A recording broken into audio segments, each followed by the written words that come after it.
Welcome back in. Crosstalk is brought to you by IDOT's Life or Death Illinois. Over 300 people die each year on Illinois roads as a result of buzzed, drunk, or impaired driving crashes. Learn more at lifeordeathillinois.com. Thanks to Timmy Kirchin, also Tim Hasselbeck, and Patrick Finley for jumping on in. Patrick getting ready for the Bourbonnais experience. Thanks to Danny Zetterman, Sean Davis for all of their help as always. Chris Black, me, Fred Hubner. Cap is back tomorrow. There'll be 3 hours of talking about Croatia and how lovely the food is, and it was a beautiful scenery. And thanks to my travel agent Mindy, who happens to sleep with me. Yes. Yeah. Whoa, Fred, all right. Well, she does sleep with her. That comes in handy. Yeah, we don't know that for sure. No, we don't actually. We don't know that for sure. Mike North, Jesse Rogers in here for Crosstalk. Mike, what's up? Mike, you're back for another day. Yeah, I just beat up the bosses upstairs. I was beating up Jim Pastor and Adam. He wore them out. The room a little, wore them down. Which brought back memories, because he used to wear out the bosses down the dial. Why you do this? Why you do that? How come this is like this? Why is that? And then I just get a lot of head shakes, and I keep moving on. And Jim's like, I got a meeting to go to. I got to be. No, Adam was great. In fact, I said, listen, he goes, you want some Diet Coke? I go, yeah, I'll take care of it. I said, I'll take care. He goes, I got it. I go, wow. Then I said, okay, why'd rather I buy the pop and you pick up the parking? Yes. Oh my God. Yes. You know what? I know. And he says, I'll go. Oh, he goes, okay.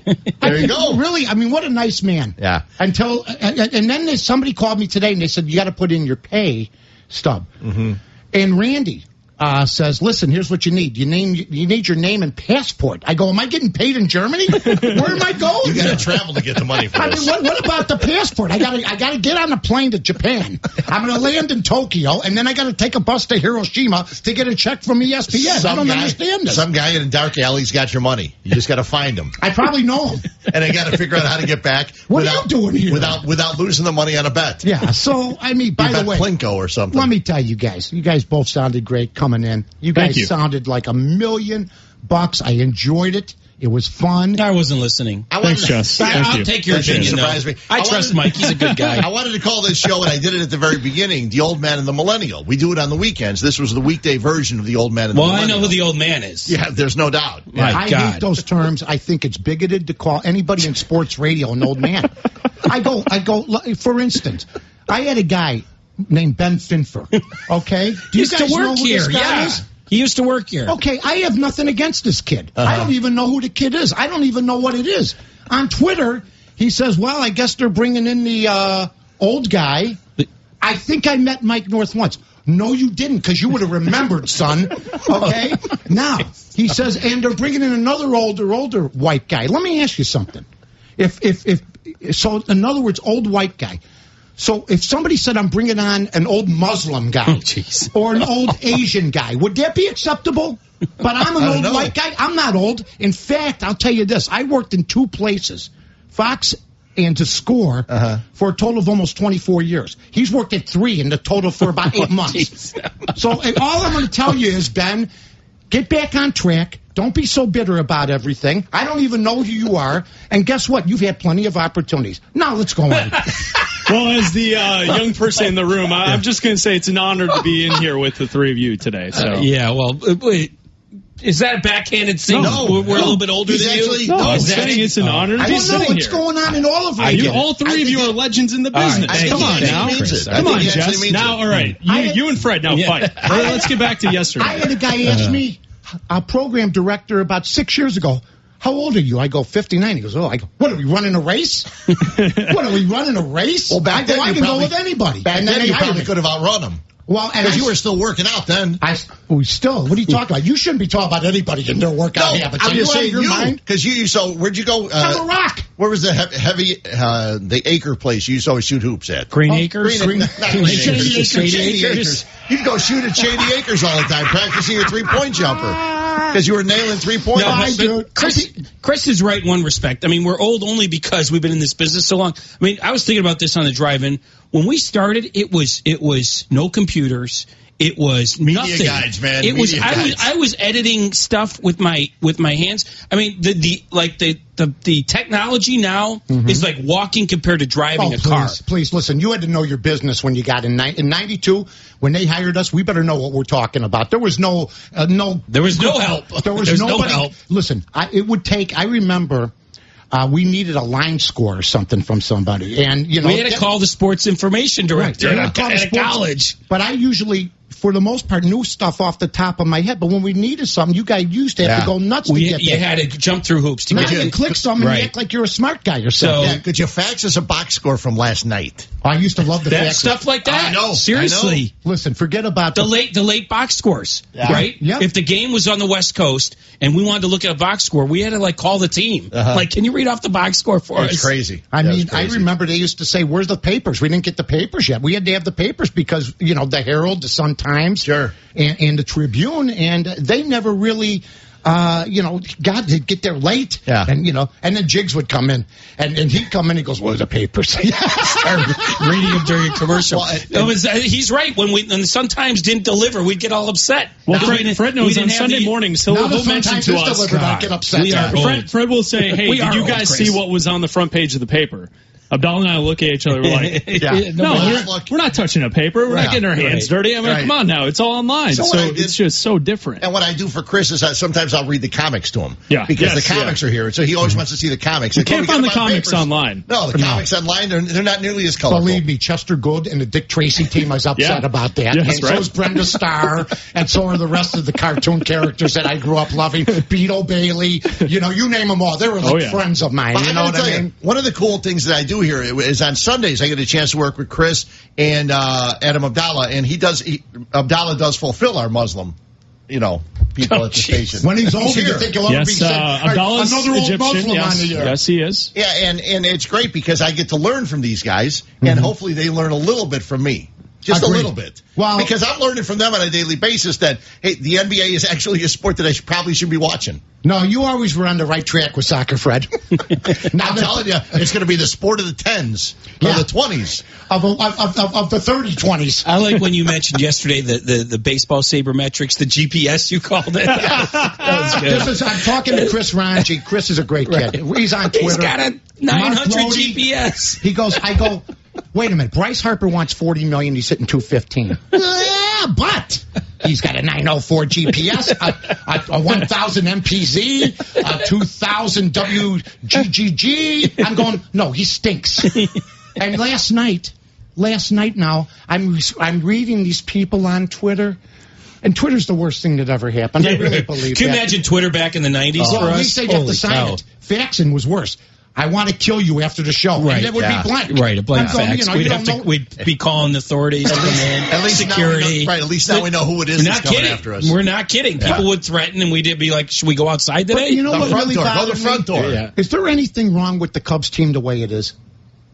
Because I kept hearing last night, oh, I can't wait. Bryce Harper. We got to get Bryce Harper. Okay, and then I asked one of them, where's he going to play?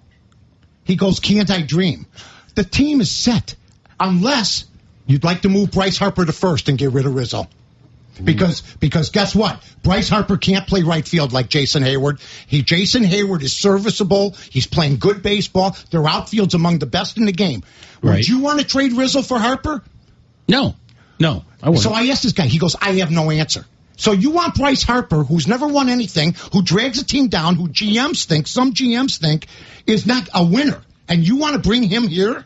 I don't think that will go here. If you had a hole and you had, there'd be a different story. To spend $300 million or more, are you kidding? On a position that you have covered with 5 guys, you have to make 2 trades and get a great pitcher and then sign Bryce Harper. Maybe Hayward for him. I don't think you could trade Hayward. No, I don't think anybody. Everyone's asking me, is he going to opt out? Are you going to trade him? You can't trade him. You still can't. The only thing is he's hitting nice, but it's still only 4 or 5. What happens if Harper says, I don't want to resign with the Nationals, but I'd like a trade to the Cubs, and they trade him? And they'll take Hayward because they don't want to lose Harper for nothing.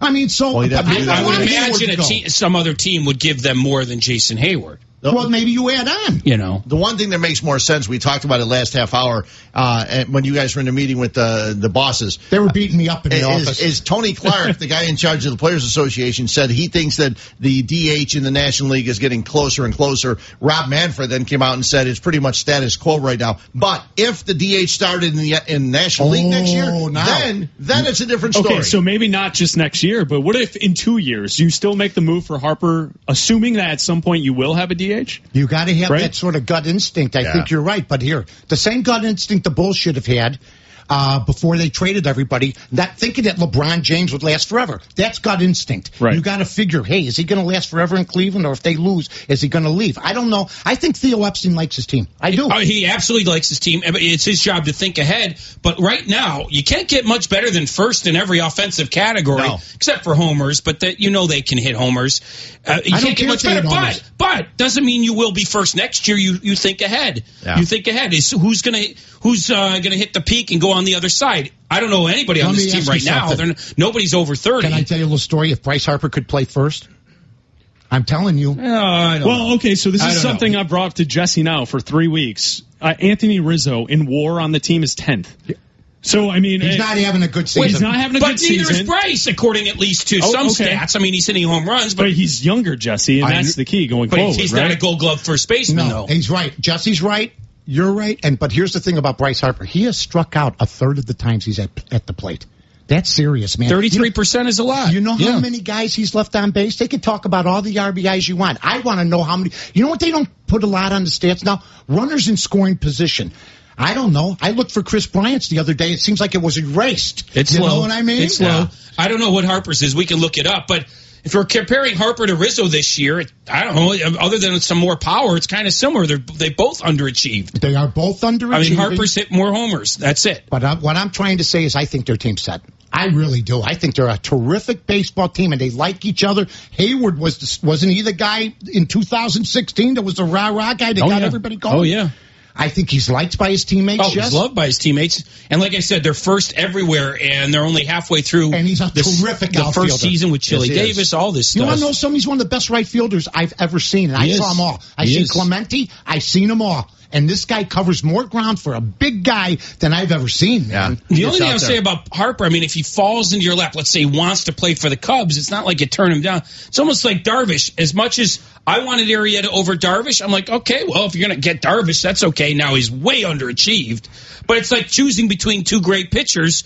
Okay, they got the second guy in our minds. I think we all agreed Arrieta was the guy. Darvish will never do what Jake Arrieta did, Jess. You're not wrong. I don't disagree with you, but I thought it could be like a 3, right? Which is what they pegged him in as. Yeah. It was Lester, Hendricks, Darvish, and he hasn't even done that. They're not paying him like a 3. And Jesse, if you're on the free agent market in the future, isn't pitching, even though you have guys under contract, isn't that what you need to get more championships? Like we've been talking, they have all the positional Now remember, all 5 of these starting pitchers are locked up for a couple more years. Lester doesn't and mean they're good, though. Yeah. No, it doesn't. But you're going to have to maneuver some things here. Maybe you eat some of Chatwood's contract if that doesn't work out. You make a trade. Fred's going to like this one. Go ahead. You're listening to WMVP AM Chicago. Nice. Okay, thank you, my friend. It's the top of the hour. Yeah. Let's talk about the White Sox. Why don't they pick him up? Pick up who? Harper. Because they're not ready to win yet. When are they ready to win, Fred? Couple years. 2 years, 20. Would you like to in bet? The future. Do you want to bet any amount of money they won't be in the playoffs 2 years or 3 years from now? Because I'm telling you, they need pitching and everything else. But they have Markakis and Freeman in Atlanta. Their rebuild 100% correct. So why wouldn't the Sox go after a drawing card? First of all, Bryce Harper, especially after last night's a drawing card. Why don't the Sox go after? They're not ready yet. You got to have some veterans. You do. You got to have some I veterans. think I mentioned that a while ago. Like that's the next step for them. It's Machado. Look, they're putting they want Manny Machado. After 2014, there was still no guarantee with the Cubs, and Lester took that leap. You know what? The Cubs took the leap with Lester, knowing they didn't know when they were going to win. So the Sox do need to do that. That's why I think if Jacob deGrom's on the market, the Sox should be interested as much as the Cubs should be. Listen, Jerry Reinsdorf has got to make a statement to the fans, unless he doesn't care, which seems like most of the time he doesn't. Bryce Harper would bring Sox fannies back into the seats. He'd bring them in. He'd help them. Look, the kid last night, he showed me something, even though, they started throwing like it was at the batting cages over at Hollywood Kittyland. I mean, they wouldn't even let the balls land, which is fine. I didn't even notice that until Jesse. Right. People were going on Twitter. They did it, but it wasn't the worst thing. They didn't do it It wasn't like pitch hit, pitch hit, pitch hit. He waited. It was close. Fred's worried about 10-year-old Jimmy's going to get hit in the head. I respect that perspective. If you've invested I'm not worried too much about Jimmy. I'm just saying that's what if you've invested 2 hours in it, I get it if you're a little upset the ball didn't land, but don't act like it was pitch hit, pitch hit, pitch hit. It was within a millisecond of landing, and he threw it. Within a second, and he threw it. That's not the rule. I agree. It was a hometown call. It was a hometown thing. But you made it sound like he murdered the guy on Twitter. All of a sudden, you're soft pedaling everything. No, I said it wasn't egregious. That was the word I used. I don't think it was egregious. Look up this egregious. Yeah, I don't know what Look it up to me because this kid here. Because since he's hanging with Joe, egregious. This and that. Yeah. Here we go. So yesterday, you guys are arguing about Joe Madden. I was on the other side of the glass here. Yeah, I agree with you, Jesse. Joe Madden is so much more important than the way people make him out to be because of the culture he sets. Now, in-game managing, okay, fine. You got me there, Fred. But listen, the culture that they have in that clubhouse and why they won in 2016 and what happened in 2015, Joe Madden is a big part of that, and they're going to be missing something when he's gone. I'm going to even push back on the in-game stuff. Now, the stuff in the World Series was glaring, and it happened. I don't deny that. It's over. But every single fan base in every city will say the same thing about their manager. Name one manager that is universally loved for his in-game managing.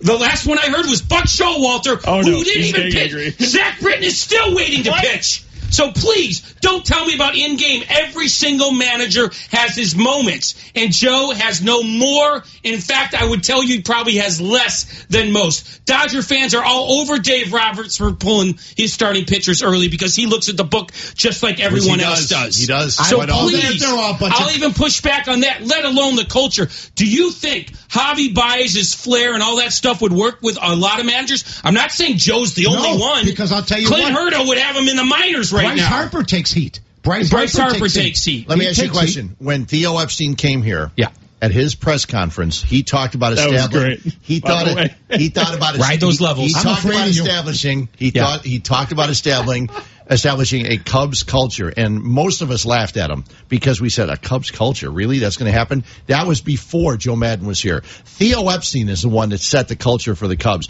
Theo Epstein, Jed Hoyer, what they did in the minor leagues, the way they've run their minor leagues, all the way up. They set a Cubs culture with the organization. So giving Joe Madden all the credit for the Cubs culture is wrong. He hasn't won in 108 years, and I think that who's giving him all the credit? I'm not even giving him all the credit. Let me ask you something. It's not all the credit, Fred. He's a big part of it. So any manager. No. Then why didn't they keep the manager they had? Why didn't they keep Dale Swain? Let me ask you a question. You're gonna indict your own self with your own words. They had a manager they publicly backed and fired him the second Joe became available. The second Joe became available. And the Sox are going to do the same thing to him when Paul Konerko's available. True, exactly. They will. Omar Vizquel is going to get the job. You're probably right. Fred, you ask people that you probably think are less biased than I am, and I'm not biased. Ask Gordon Whitmire. Ask everyone else around the Cubs. Covers the game. If you think Dale Swain or Ricky Renteria would have done the stuff that Joe has done as quickly as he did, they overachieved in 15, met expectations in 16, won in a hangover year in 17, are going to win again in 18 with one starting pitcher. Okay, let me ask you something, Fred. Hall of Fame manager. Enough is enough in this town. Don Baylor run out of town. Dusty Baker run out of town. Lou Piniella run out of town. Tom Trebelhorn. Come on, enough with the stupidity in this town with managers. Every manager has his bad moments. Every single DARN of them, all of them have their bad moments. But overall, the career tells you the story. The career is HOF. I don't know what he's talking about. All right, I'm done. Jesse also had darn. I'm done. He spelled darn wrong. All I would say, I've been waiting 6 months to get that off my chest. Jesse also, I'm done. The second half of seasons. Let me get a word in edgewise, unless you want to do the show solo today, Jesse. Okay? Sorry. Joe Madden, if he was main manager of the White Sox tomorrow, Fred, would you blast him? I wouldn't be excited. I wouldn't be happy. You're stuttering. You were quiet for 3 seconds. You were thrown for a loop. You would not be happy if Joe was the manager of the White Sox. Wow. Couldn't care less. Wow. So, okay, I'm not going to rip on you. Which manager? I don't care. What it name doesn't matter. It doesn't There's matter. no manager out there who's going to get me excited that he's the new manager of the White Sox. I'll tell you, you really don't. Okay, I'll give you credit. Nobody. I'm sticking with my point. That managers don't make that big of a difference. If you don't have hitters, you don't have pitchers, you're not going to win. And so it's your front office that gets you the talent to win games. Joe Madden had nothing to do with drafting Chris Bryant. Oh, okay, who gets the best out of the talent, though? If he's not in charge of getting the talent, who's the one that gets the credit for getting the most out of the talent? I'll give you a perfect example. Thibodeau and Hoiberg. Who was the best at getting out the talent? It was Thibodeau, but they got rid of him. And you know what? Now they got a guy that can't. Basketball's different. I'm talking baseball. Basketball and football, those are different. And basketball's like second. You got football and hockey. Hockey with line changes. Basketball, you put a guy out there. What did Thibodeau get criticized for? He played the good guys too many minutes. And in football... What a joke. Well, he played the good guys. Can you imagine it? He's playing the good guys too much. Well, you know why? Because now, if they played less, they'd be better. We don't know that for sure, but... pretty good chance. All I'm going to say is this. I don't want to spend all day on this. Joe Madden has proven that he did something no other Cub manager could do. And they had, listen, I lived in the 60s, and they had nothing but super teams. And Leo DeRocher was a heck of a manager, but they didn't. And here's where Fred's right. They never got that Cub team depth. But they had a good enough team, and DeRocher could have rested them more. They didn't have matchups back then. They didn't have computers back then. Or you just ran them out there. They didn't have launch levels. They didn't have miles per hour. They didn't have none of this stuff. No. Would you think Dave Kingman cared when he had a home run what the launch level was? It's ridiculous. I just don't get why we debate Joe. We don't debate Theo. We don't debate Jed. We don't debate Rizzo. We don't debate Lester. We debate Joe. Theo, even though they've all done it together. They've all won together. But for some reason we debate Joe. Theo steps up when he makes bad picks because everyone in Theo's pickups aren't good. Right. Okay. You think? How about Chatwood? He admitted that Edwin Jackson was a mistake, but how about Chatwood? Has he admitted Chatwood yet? Yeah, Ian Stewart for DJ LeMahieu, my favorite. Has he admitted Chatwood yet? And he hasn't admitted Chatwood yet. Now I know what you're saying about Joe. Will he allow me to admit for him that it was a mistake? It was a mistake. But Joe did admit the Game 6 mistake. He sort of stands by the Game 7 stuff. So I mean, it's not impossible or unheard of for him to admit it. I'm not criticizing Joe himself. I criticize Joe. I agree with you credit for that. He just doesn't believe managers have that big of an effect. I criticized Joe 2 weeks ago, and that's fine. Within the span of 1 week, Joe said twice that a move he made, it was the right move. Right. That's arrogance to me. I don't care. Well, I get that. And Joe's got the credentials right now. Yeah, but I will tell you this. I've heard more criticism of Joe Madden, not only today, but in others, than I heard about Robin Ventura the whole time he was 100% right. Isn't that funny? No, because there's people scared to death of Reinsdorf, and that work crisscross and work different shows that depend on that's the way it is, guys. I just don't get the guy came in with this unbelievable reputation, just like Dusty Baker did, and all he's done is won, yet his reputation among some has diminished. That's what I don't understand. Am I right? How do you diminish your reputation when all you do is win, especially a Cubs World Series, which should be he should be in Ditka status. I'm sorry, he should be.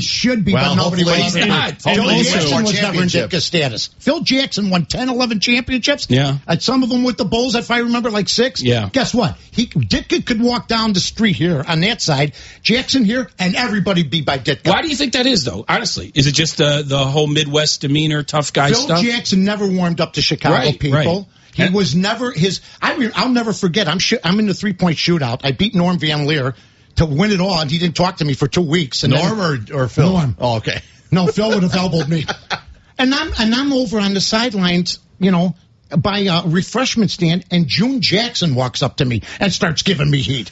Are you kidding me? Here's the thing. Now, shouldn't Joe get more credit because hasn't he warmed up to this city? Yes. I mean, and here's the thing: if social media was around during the Ditka days, he still would be. He'd be getting fired on just like the rest of them. He would be. But he'd be firing back, maybe. Yeah, Doug Buffone used to tell us all the time if there was any kind of social media or anything around when those guys were playing the games, and all hockey players did the same thing, that would have been the worst thing in the world. I'll give you one. Take a tweeting. They wouldn't have, yeah. I'll give you one right now. If I saw something back in the day that was in the paper that was about us, we'd be all over it. I would have tweeted whoever said it and given them a beating. That's what it is now. I mean, you're wrong. Why didn't you ask us about this? Right. You're wrong about that. Well, that was the thing. Back then, going back to the old days, Chris, the only way we would get feedback is if they called up.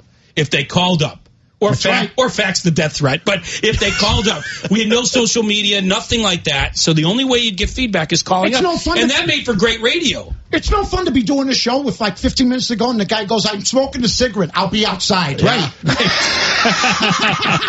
now the fights are on Twitter. I want to see call up today. Jesse wants people to walk down here and face him face to face. I'm telling you what, we're going to have nothing but fun today. We're going to talk about some current things. We're going to talk about the Home Red Derby. We're also going to talk about the 25 years and the first 17 at the other joint and things that happened to us. That is some of the craziest stuff, including the time Jesse Rogers. I'll give you a story.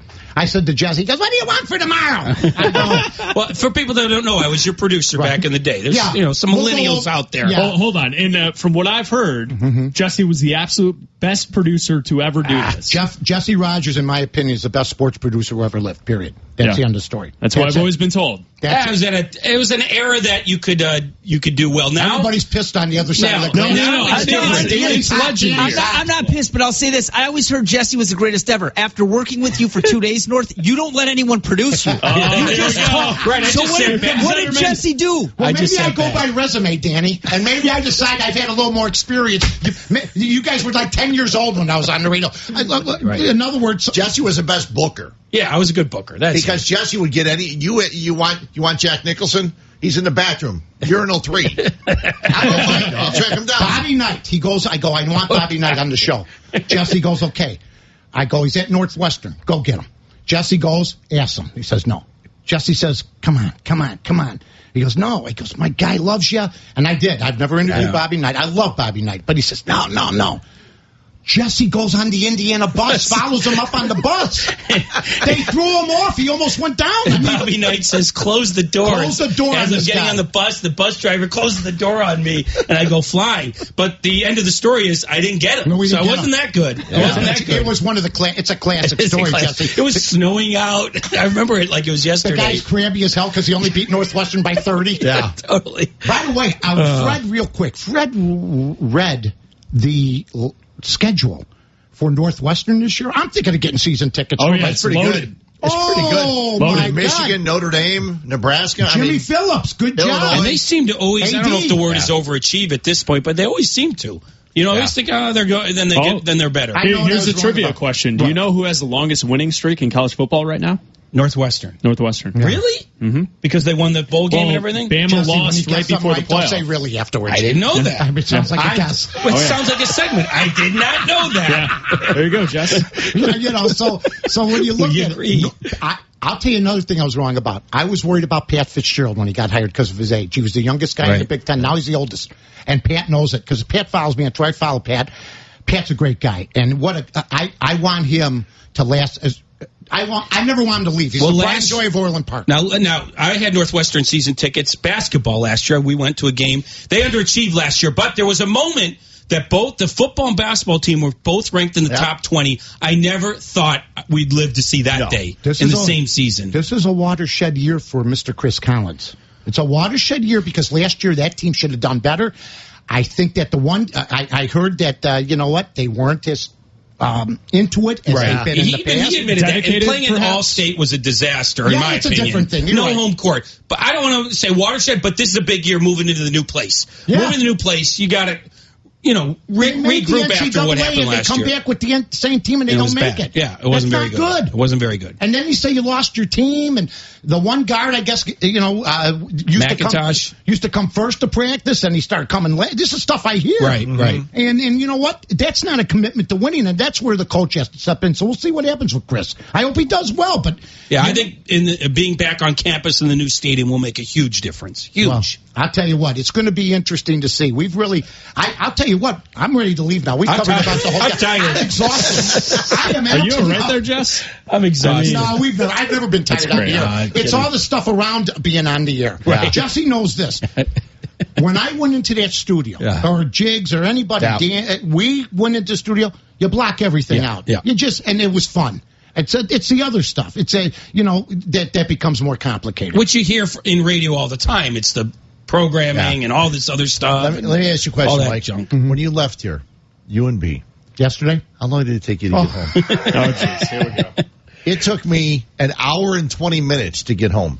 I walked in the door and my wife goes, "You sounded good." I go, "I can't believe the damn traffic." She goes, "You can go back out. You don't have to stay." I'll tell you what happened. I got once I got to Schaumburg, it clears up. Yeah. But to go through the city, it's 3:00 in the afternoon. There's a traffic jam. Where's everybody going? Well, they were all here in front of the window. I think so. They all got together. And they all got in their car and they left. Yeah. You know what I'm saying? But it was absolutely it's a grind to get here. But it's fine. It's downtown Chicago. I know. This is what it's about, baby. Right. I'm not going to complain. I'm happy to be here. Now. B brought cookies. Everybody's happy. BB break. They were great. They were awesome. She goes, "I'm bringing chocolate chip cookies." It's my breakfast. Are you kidding me? I loved it. Chocolate chip, butterscotch, regular white chocolate. My God. It was awesome. White chocolate named after Jason Williams, the original white chocolate. I get home. Pat said, "What do you have to eat all day?" I said, "I had 3 of these cookies." Right, exactly. That should be enough. Caloric-wise, it should be enough. I should be good for the rest of the day. Well, I'll tell you what. This has been spirited and more organized than yesterday's. More organized. Yesterday was a free-for-all in here. My God. Well, you got one guy yelling at me. Well, wait till Carmen gets in here, too, for God's sakes. Don't start. That's wrong in about 1,000 different ways. If you know it. Yesterday, old check. Everybody knows I love Andrew. No, wait, Mark. He'll be mad now. The other guy, he got a good sense. If you're not mad at me after 1 week of working with me, something's wrong. The other guy will be Tom Waddle. He's a guy that used to play in the NFL. Is he back today? Yeah. Oh, okay. As far as I know. Yeah, Tommy's back. Tommy Waddle, I know one thing. I said this yesterday. Don't ever mess with former professional athletes. I remember Doug Buffone and Otis Wilson. We played a football game where there was blocking. Listen to this. On the side of Presidential Towers. Otis Wilson came after Doug Buffone. Now, they're both Louisville guys. Doug picked him up and body slammed him. Wow. And it's Otis Wilson, man. Well, there's only one better story. Okay. I was in the hallways at the old place. Mm-hmm. And Doug Buffone was trying to make a point. I remember and this. He went and he used Jesse as his tackling dummy, and he picked Jesse up by the throat. Yeah, I remember this. I remember that was wrong. Well, I'm standing there, and Doug's holding him up against the wall, and I'm going, Doug, he can't breathe. He did that to a couple guys, And that's one of the nicest guys around doing that. And just think about some of these guys that have that screw loose. And Doug did it not trying to do it. Right. Well, oh, my Lord. I'll tell you what, Doug Buffone once, Bradovich, too. Bradovich, your hand, you'd shake hands with him, you'd lose your hand. Yeah, it'd be gone. Can I have that back, please? I need that. I'll tell you, if you ever need to pick up money, bring Ed with you. I don't care how old he gets. He'll just heyes, gentlemen, we're here for the money. And the funny thing is, he travels with 2 guys who are as big as him. That's right. Yeah. He's unbelievable. He's one of the best. You guys have a lot of fun. And just for people who know, Waddle and Sylvia will be here today. Then they're going to be on First Take tomorrow and on Thursday on TV. So you're going to be on ESPN. Big time. 2 of them? They're doing the show. Yep, First Take. Yeah, hopefully they get their name right there. Oh, we should send I want to hear them debate Joe Madden. That's what I want to hear. Jesse missed it. Someone should put Carmen underneath. Carmen Silverman. Oh, we mean Mark. And somebody tells me today he doesn't like that. I go, well, there goes another relationship down the drain, ladies and gentlemen. So he's a good guy. He handled it well. Chris Black, me, Fred Huebner. Hey, tomorrow Cap is back. He'll be talking 2.5 hours about Croatia and a half hour about the All-Star game. And I really appreciate you pointing out my mistake 3 different times, Fred. It was very touching and very warm. We've been doing this forever. That's right.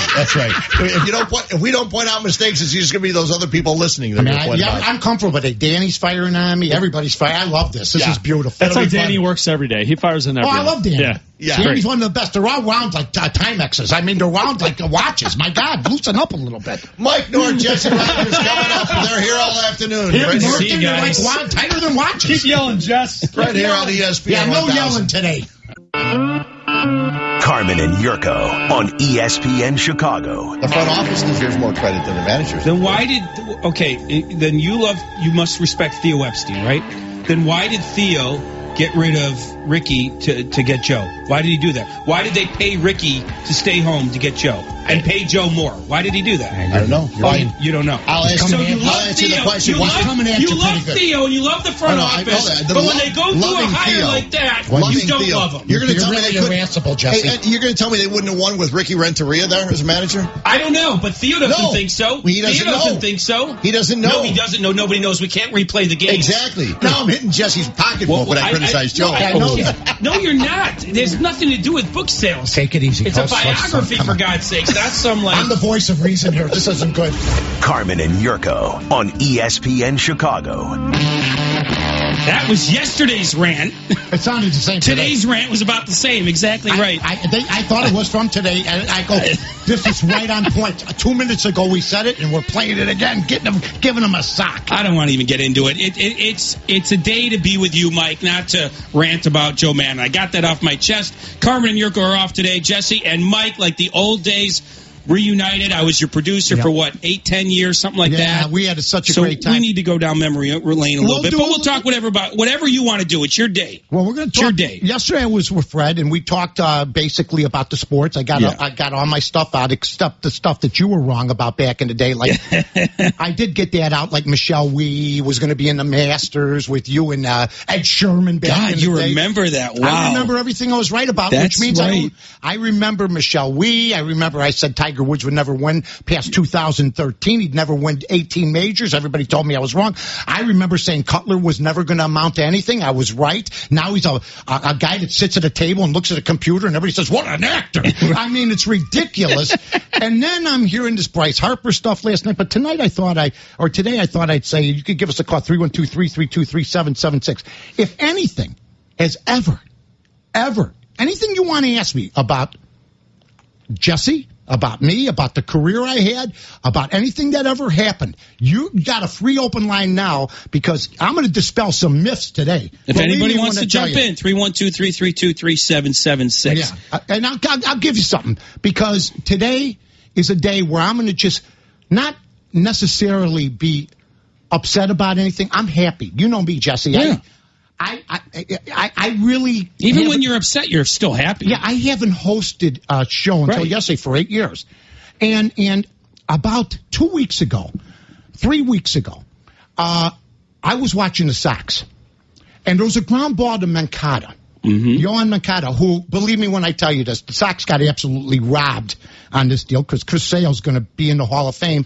And I don't know where these guys are going to be at the end. I hope everything works out. But there was a ground ball to second base, and it was hit to the left of Moncada. He went for it. The ball bounced over his mitt. If he's in front of it, and he could have gotten in front of it, he stops it. Steve Stone says, well, I'll tell you what. You know what? That one there, that just took a bad hop. And I put out on Twitter, I remember when Steve Stone, and I used to be more honest. I didn't say he wasn't honest anymore, but in this day and age, anybody that thinks you can be honest, right. you're out of your mind. There are no Harry Careys out there anymore. No, and Steve Stone, by the way, was called out by Harry Carey back in the day, saying, I wish you say on the air what you say on the plane. Right. So when I hear Steve Stone tweet back to me, well, you know what? You haven't been around for I'm going to paraphrase. You haven't been around for 10 years, and your career's taken a downward cycle, which I think you totally deserve. Well, that's funny because Steve Mandel's his agent, and Steve Mandel all those years said he'd try to find me something. So Stone is thrilled about me not being on the air. Here's what I would say. You down my career when you did nothing but make money from the Score that we started, and you're giving me stuff like that, now I got to come back at Steve Stone. Let me tell you, Steve, from 92 to 2006, you told everybody you were going to be an owner, a general manager, and that you were going to be the man. And, I used to go up to people and fight for Steve. You remember? Oh, yeah. I go, what about Steve Stone? They'd roll their eyes. They would roll their eyes. And I'd say, are you kidding me? He knows about baseball. And all I said was that you used to be more honest. And he decides to pillage my career when he was getting fired by the Cubs. Who was there for him? The Score. Yeah, he had a score. Wow. All family matters are going to be settled here. I'm settling it because he never dreamt that I'd be on the air. And here's what I'm going to tell Steve Stone. I'm on the air. Don't you ever diminish my career, son, because you made a ton of money off a station that everybody worked hard on, period. Well, now, back in the day, Steve would admit this. Remember at the beginning when we worked together, it was the Wild West. He didn't like us. He didn't like us at first. He still doesn't. Well, I don't know about that, but I'm saying he didn't like the station at first that we worked for. But what Steve realized in coming on sports radio, it helped him. It helped him, and he could be honest, because you can't be honest on a broadcast the way you can be on a sports radio That's show. That's all I said. I didn't say he was. I said he's not as honest as he used to be. Yeah. He took umbrage to that. I'm sorry, you're not. And now, I'll hook you up to a lie detector test. Can you say whatever you want? I'll give him one better. Put this in your pipe and smoke it, Mr. Stone. Some people over there rolled their eyes at you back in the day. So that's all I'm going to tell you. Well, look, Steve would admit when he was with Harry, they were much more honest in general. How many altercations did he have with people when he was with the Cubs? Merker? Well, at the end, there were a bunch. Yeah, Dusty. Yeah. Nobody wants to work with a guy like... I've never had an altercation with anybody as far as that goes. But that's the point. He was very honest. That's why he got into those altercations. So now he's doing a small market team in a big city, ratings that are lower than my alcohol level, and I haven't drank for 12 years, and he's piling on me? Give me a break. Let's go to the phone lines, Jess. Nothing's changed in 20 years. Let's go to Bobby in Canaryville. What's up, Bob? What's up, Mike? I used to call you all the time on the score. I remember. How are you, Bobby? Good. Bobby King from Canaryville. That's it, Bobby. What's new? No, I said now that's a happy moment. I wasn't going to call about what Jesse was saying with Madden. Go ahead. I don't want to get him riled again. No, I'm done. I got it off my chest. Go ahead. You know what? Him and Fred have that little issue. Go ahead. One of my things is he's a great guy as far as getting the players on board. But the year that I'm going to take umbrage in saying that they couldn't have won it without him. Because the year that Renteria coached the last year, he had Starling Castro with his head in the game. And that was a bonus right there. He had them playing hard. Mm-hmm. I mean, he did. And then Madden became available, and Theo jumped on him. Smart move. But, I mean, for God's sake, they won the division that year by 17 games. And in the playoffs, Madden crapped the bed. Yeah, but I got to be honest with you. And thanks for the call, Bobby. And it's great to talk to you again. I'm sorry. I don't think you know what? You cannot have Joe Madden, who already took the Tampa Bay Rays to a World Series. I mean, who does that? Rays, who does that? Look at last year. I said this. I says Joe Madden is basically a guy that's in a slump from you did say the year before. Yeah. That's fine. So was the whole team. Right. They didn't respond like I thought. I think that goes on Joe. That goes on the players to use that as an excuse. That means they weren't maybe from spring training on into it, and maybe it just was one of those years. And not everybody wins 2 in a row. It's hard to do in baseball. But I'm not. I think they don't win without Joe Madden. I really agree. My opinion on it. And this year he's been unbelievable. But let me just say this: I'm not saying Joe Madden's the only guy that could have done it, but he's one of a few of the best managers in the game, and it's not worth the debate. We don't debate Rizzo. We don't debate Theo. There should be no debate about Joe, just like there's really no debate about Bruce Bochy. There's no debate about the best managers in the game. That's my opinion. But I guarantee you in San Francisco, they're like, we're done with Bruce. I guarantee it. Because they haven't made the playoffs in a couple of years. Yeah, San Diego, so it is those what guys it is. over there, they've had a lot of injuries. Look, the guy in trouble to me is Davey Martinez. Oh, that's the guy that's in trouble to me. I don't know what the Nats were thinking. Well, they've had a lot of injuries, though, and I'll tell you what. They have. Strasburg's been hurt. Eaton was hurt. They've had some issues with their pitching. But I really believe if he moves to Bryce Harper to leadoff, and you know what, because he walks a lot. Right. But he strikes out a lot, too. But I think he'd cut down in his swing because, you know what? Now he's got a little juice in him from the home run derby. Now, I don't make a big deal out of that, and I would never pick up a guy as a free agent because he did good in home run derby. Right. That's the last thing you should do. Of course not. I think the Cubs team is set, but I think that Bryce Harper's second half, maybe one of the most most important of any player in the last 10 years for a guy because what's Washington going to do? What's Washington going to do? Exactly right, because they're not trading him. Let's start with that. They're not trading him. And they're fighting Philly and Atlanta. These guys are new at this thing. Now, I agree with you about Atlanta. They've got some more veterans, but usually you get a taste of the pennant race, and then the next year you come through. Markakis and Freeman are unbelievable. Yeah, there's no reason Washington shouldn't be there at the end. And if they're not, a lot of that probably is on Davey. I'm sorry, your first-year manager, it's hard to be a first-year manager with a contender in the National League. You got to learn so much how to work the bullpen, everything else. That's why Aaron Boone and Alex Cora, I'm not taking anything away, but there's not a lot for them to do compared to a National League manager who's at it for the first time. So, well, I'll tell you what, in my opinion, he's here to stay for as long as he wants. I don't think they're ever going to let him go until he wants to go, or unless the team goes south. Let's go to Andrew and Elgin. What's up, Andrew? Hey, guys. Hope you're having a great day so far. Welcome back to the show, Mike. Thanks, buddy. What's going on? Hey, I just want to say, Jesse, you're the greatest, too, man. You have such a great attitude. Thanks for all the work you do. Thanks, Andrew. I appreciate it. I just wanted to say, obviously we have interest next year in Harper. And, we have a great defensive player in Hayward who's getting better hitting, surprisingly, which is great for us. I wanted to know next year, it's a lot of money to get Harper, but it sounds like they might try to go for it. What has he won? Get him or Machado. Can I ask you a question? What has Harper done? Yeah. What has he won? I know exactly. Why do you want, and thanks for the call, pal, why do you want to ruin a perfectly tuned baseball team by bringing a guy who it's been said by general managers just recently, he's a loser? The other night, and when you bet games like I do, you notice everything. And that's what's going to happen to baseball when people are able to bet around the country. Definitely notice. Bryce Harper hit a ball. Forget about him not running out that double play ball. Right. The week before, he hit a ball off the wall and jogged and didn't make it to third. He should have been on the stand-up. He got to second base. I said, like Mike Singletary used to say, can't win with him. Can't win with him, and I believe that's him. By the way, when you bring up the gambling thing, think about the home run derby last night. When gambling becomes more widespread legal, and people... I had Schwarber. Well, that's what I'm saying. Like, when it becomes widespread... If Harper did cheat a little bit with his dad, that will be a big deal now when people are gambling on it. Changes everything today. Right. Changes everything because everybody's calling in to say, I had money in this stuff. So all those rules do have to be followed when gambling becomes legal. That's going to be real interesting. I didn't know when I put my money down that this guy was going to get 30 extra seconds. Here's my thought on Bryce Harper without any really inside information or anything. I think if you went back to spring training, Mike, with the old Jason Hayward, Theo had Bryce Harper on his mind.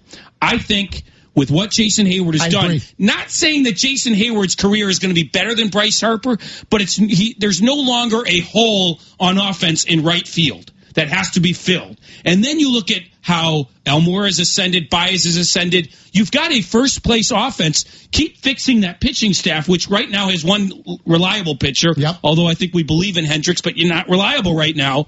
That's what you have to fix year in and year out right now. This offense is rolling. Yeah, I agree with you on that. Here's what I would tell Hendricks. Quit throwing the fastball as much.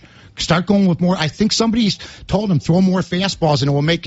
I disagree. Well, two seam, the sinker. Yeah. That's what he has to throw. That's what he's got to throw. Make it move, swing and miss, but it hasn't worked out so well. All right, we're going to take a quick time out here. We're on ESPN 1000 here in Chicago. WMVP. It's Jesse Rogers. It's your pal Mike North. We're here for you. Like the old days. Light it up.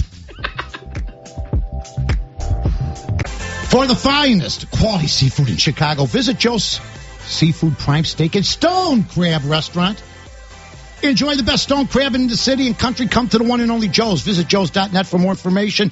Mike North, Jesse Rogers on ESPN 1000. I just want to say that I'm a part owner of Joe Stone in Las Vegas, an investor. And Rich Melman, absolutely, one of the great restaurateurs of our time. I know he's listening today. Rich helped me. I want to just say to a lot of people that I want to say thank you. I quit drinking about 12 years ago. And at that time, you know, when I drank, we drank hard. We had the best, I think, crew. In fact, I was at Gibson's not too long ago, and the bartender there, I remember when same bartender. Yeah, he was like, he had a daughter that was just born, and then he introduced me to her. Right. The last time I was there, she's like 21. Right. And she's going to college and stuff. And I said, listen, because somebody asked me about Fritzy. And what's Fritzy up to now? Yeah, he was a regular on your show. He was a regular on my show. Fritzy's Night in the Town, one of the best segments of all time. Fritzy's Night on the Town. Yeah, and I had the Dean Martin music. Fritzy, one of my dear friends, and Jimmy Cavall and Knuckles and all those guys, they were friends, but they were show friends. It's like the Rat Pack. It was the sports radio's Rat Pack. When we all went out, let me tell you something. There will never be, and I don't care, another drinking crew ever on Rush Street like that one. Because I asked the guy, I says, do they still have 6, 7 guys walking? He goes, no more, man. Not like it used to be, camera phones, this and that. It changed the whole game. Yeah, it did change. You talk to athletes as well. They don't do all that stuff anymore either. No, they go back to their hotel room. They'll order some wine, whatever it is, and bring up some beers. When Arrieta threw his no-hitter, they brought some beers back to Dexter Fowler's suite in the hotel, and that's where they sort of celebrated. That's good. Because they can't go out as much. So No, and I want to say... If there were cell phones back then, Mike, we big trouble. Oh, everybody. I mean, seriously, it would have been a whole different time. We wouldn't have even done the stuff that we did. I mean, we just had so much fun. I also, I want to thank Father Smith and Notre Dame College Prep. I took the test, an 8-hour test. I became an assistant basketball coach for Notre Dame High School. And it was 6 of the most. I was a volunteer. Right. Now, this is what years? This is a while ago still. About a decade ago, at least. About 4 or 5 years ago. Oh, that's all. I coached against guys like Jalen Brunson, Frank Kaminsky, right, Sobieski from Northwestern. And by the way, why the Bulls passed on Jalen Brunson? I don't care if they picked him 7th or 8th. I'm going to tell you something right now. He beat Notre Dame, Tom Less, one of the best defensive coaches ever in high school basketball, and he beat that team 76-75. He scored 41 points of that. This kid is stud, and I can't believe he lasted as late as he did. I lost a bet with somebody. I said, he's going in the first round. We picked up a guy named Wendell Carter. That's fine. I don't know anything about the kid except I watch him play. But to me, I can't believe that. That being said, I want to thank Tom Less. I want to thank the new head coach, Kevin Clancy, who's got a up-and-coming program at Notre Dame College Prep over there in Niles. I want to thank all those guys. I want to thank the staff. I want to thank everybody there. Because you know what? When you stop drinking, you got to get something else that's going to keep you busy. Because if you're going to sit at home and you're going to watch TV, start drinking again. You're going to start drinking again. I also want to thank some guys that kept me going. A lot of great sponsors, but the sponsors I had at the end, I just want to thank guys like Home Comfort out there in Niles. Now, you had a podcast going until you retired. I had all sorts of great times. I want to thank Gale Street. Gale Street Inn, great George, ribs. Napleton with my guy Ray Zarnick. I want to thank Ray. Ray wanted to sponsor me the whole time, but all of a sudden agencies would say no and this and that, and that's fine. With I guess what you say, Jesse, when you're doing something on the web, you can get sponsors, but they don't last like they last on radio. Right. Sooner or later they want to go on to other things. But I just want to thank all those guys that did that for me. I want to make sure I get that in. Also, I want to address. It's good to see that the same guys. Rosenthal, Feeder, they're all still here. They're still writing about you, Mike. They're still. God bless them all, man. They're wonderful. They're wonderful guys and everything else. But I want to address something else, if it's okay. Sure. Do you remember in the 90s? There's a guy taking heat now in this country. Okay, that. Basically, I took the same heat for being politically incorrect, race, that kind of stuff. Yeah, for race and everything else. My favorite story that people don't know about is that when the mainstream media had nothing good to say about me because we just basically shook the world, the little engine that could. Right.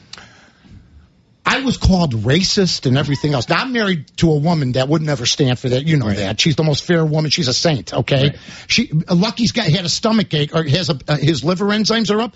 She pets him with water, with holy water on her hand. That's how much of a saint she is. So when we heard this stuff, what I decided to do, I'll never forget this. I said, B, there's only one way to dispel this. I got to get a job with the Chicago Defender. She goes, the Chicago Defender, isn't that the all-black newspaper? I go, yes. So I called a guy that, his name was Booth, who was there. They had just taken over the Defender. I said, I want to come in. They go, wait a minute now. Why do you want to come in? We've heard this and we've heard that. I want to come in and be vetted. They vetted me.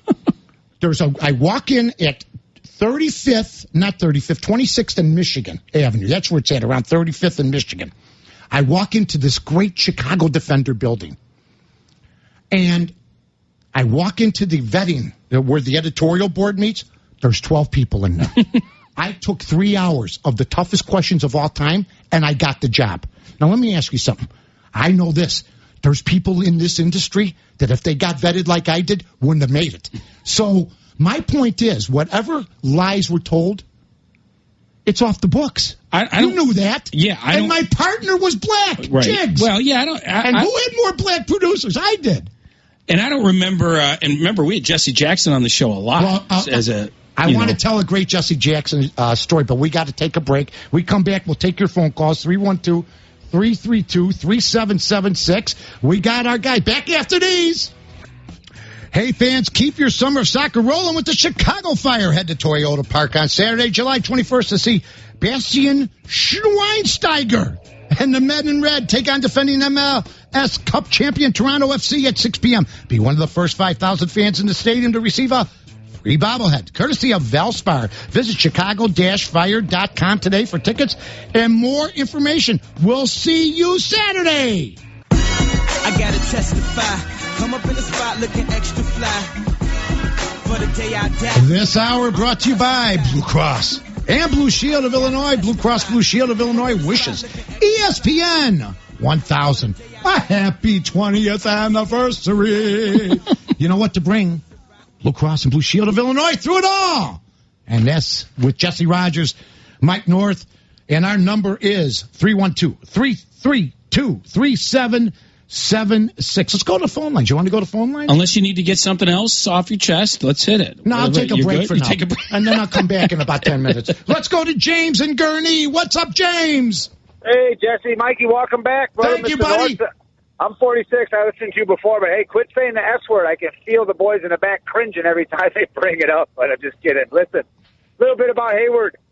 Yeah. And Harper. I don't want him. I'm done. I love Zetterman, man. I call all the time. I'm a P1. I don't want to hear it no more. I think you can, first of all, the whole contract with Hayward is, but the kid can play defense and he's a leader. Fair enough. He's funny hitting, great. Whatever. I don't want to hear anything more about Harper. First of all, you could probably wrap up maybe Hap and Elmora and maybe even some of Schwarber's contract. Them three you can wrap up with the money you're going to give this dude. I don't want him. I don't want to hear anything more about it.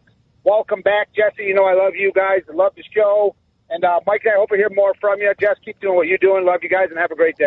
Thanks a lot, James. I'll tell you right. He's right on about that. I could care less if the Cubs get Bryce Harper. I'm sorry. I mean, a Cub fans, every time you get in a discussion with a Cub fan about anything now, because they won the World Series, they all know about baseball now. And you're telling me. I'm here to tell you from 92 to 2006 when I was at the other place, and then at Fox. Yep. Let me tell you something. They had nothing. They call you a Cub hater. Wait a minute. No. What did they do during those spans? And now all of a sudden, the people that used to moan, they know everything. Well, Joe won, so you can't argue about that. Even if you critique them about one thing, we won it all in 2016. Okay. Are you one-hit wonders? Are you going to win one? We're going to find out. We're going to find out. I never thought they'd win it again the next year, but they absolutely should win another one, or at least get to another World Series. Because they didn't win one in 108 years. It's only common sense that they'd win 2 and 4. It's only common. Well, I don't know when 2 and 4, but 2 and 2 is a difficult proposition no matter what. Okay, so you're expecting in the next couple of years. I'm expecting at least another appearance. I mean, once you get to the World Series, I don't know. It's a roll of the dice at that point. I agree. I think they can get there. The NL isn't exactly at its strongest. Agreed. Isn't that true? That's true. So that's the key here. The Astros, the Yankees, and Red Sox are really good teams. If you lose to them in the World Series, as long as you don't give it away, there's nothing wrong with that. Mm-hmm. But you got to get there at least one more time. I agree with that. You've got a window here. The Atlanta Braves got their 12 years, won one World Series. Let's go to Sonny in Morton Grove. What's up, Sonny? Hi, Mike. I listened to you yesterday. It was a great show. You and Fred and you and Jess, you're doing great. Thank you. Mike, I know you're a Sox fan. What do you think of Renteria? Do you think he'll last with this team, or do you think he'll go again? Thanks, Sonny. Your phone's breaking up a little bit. Renteria's gone soon. And I feel bad for him, but he's got a job. Reinsdorf took care of him. I like the way he manages. But you know what? I've seen him make some mistakes this year because not many people see the White Sox are flying under the radar.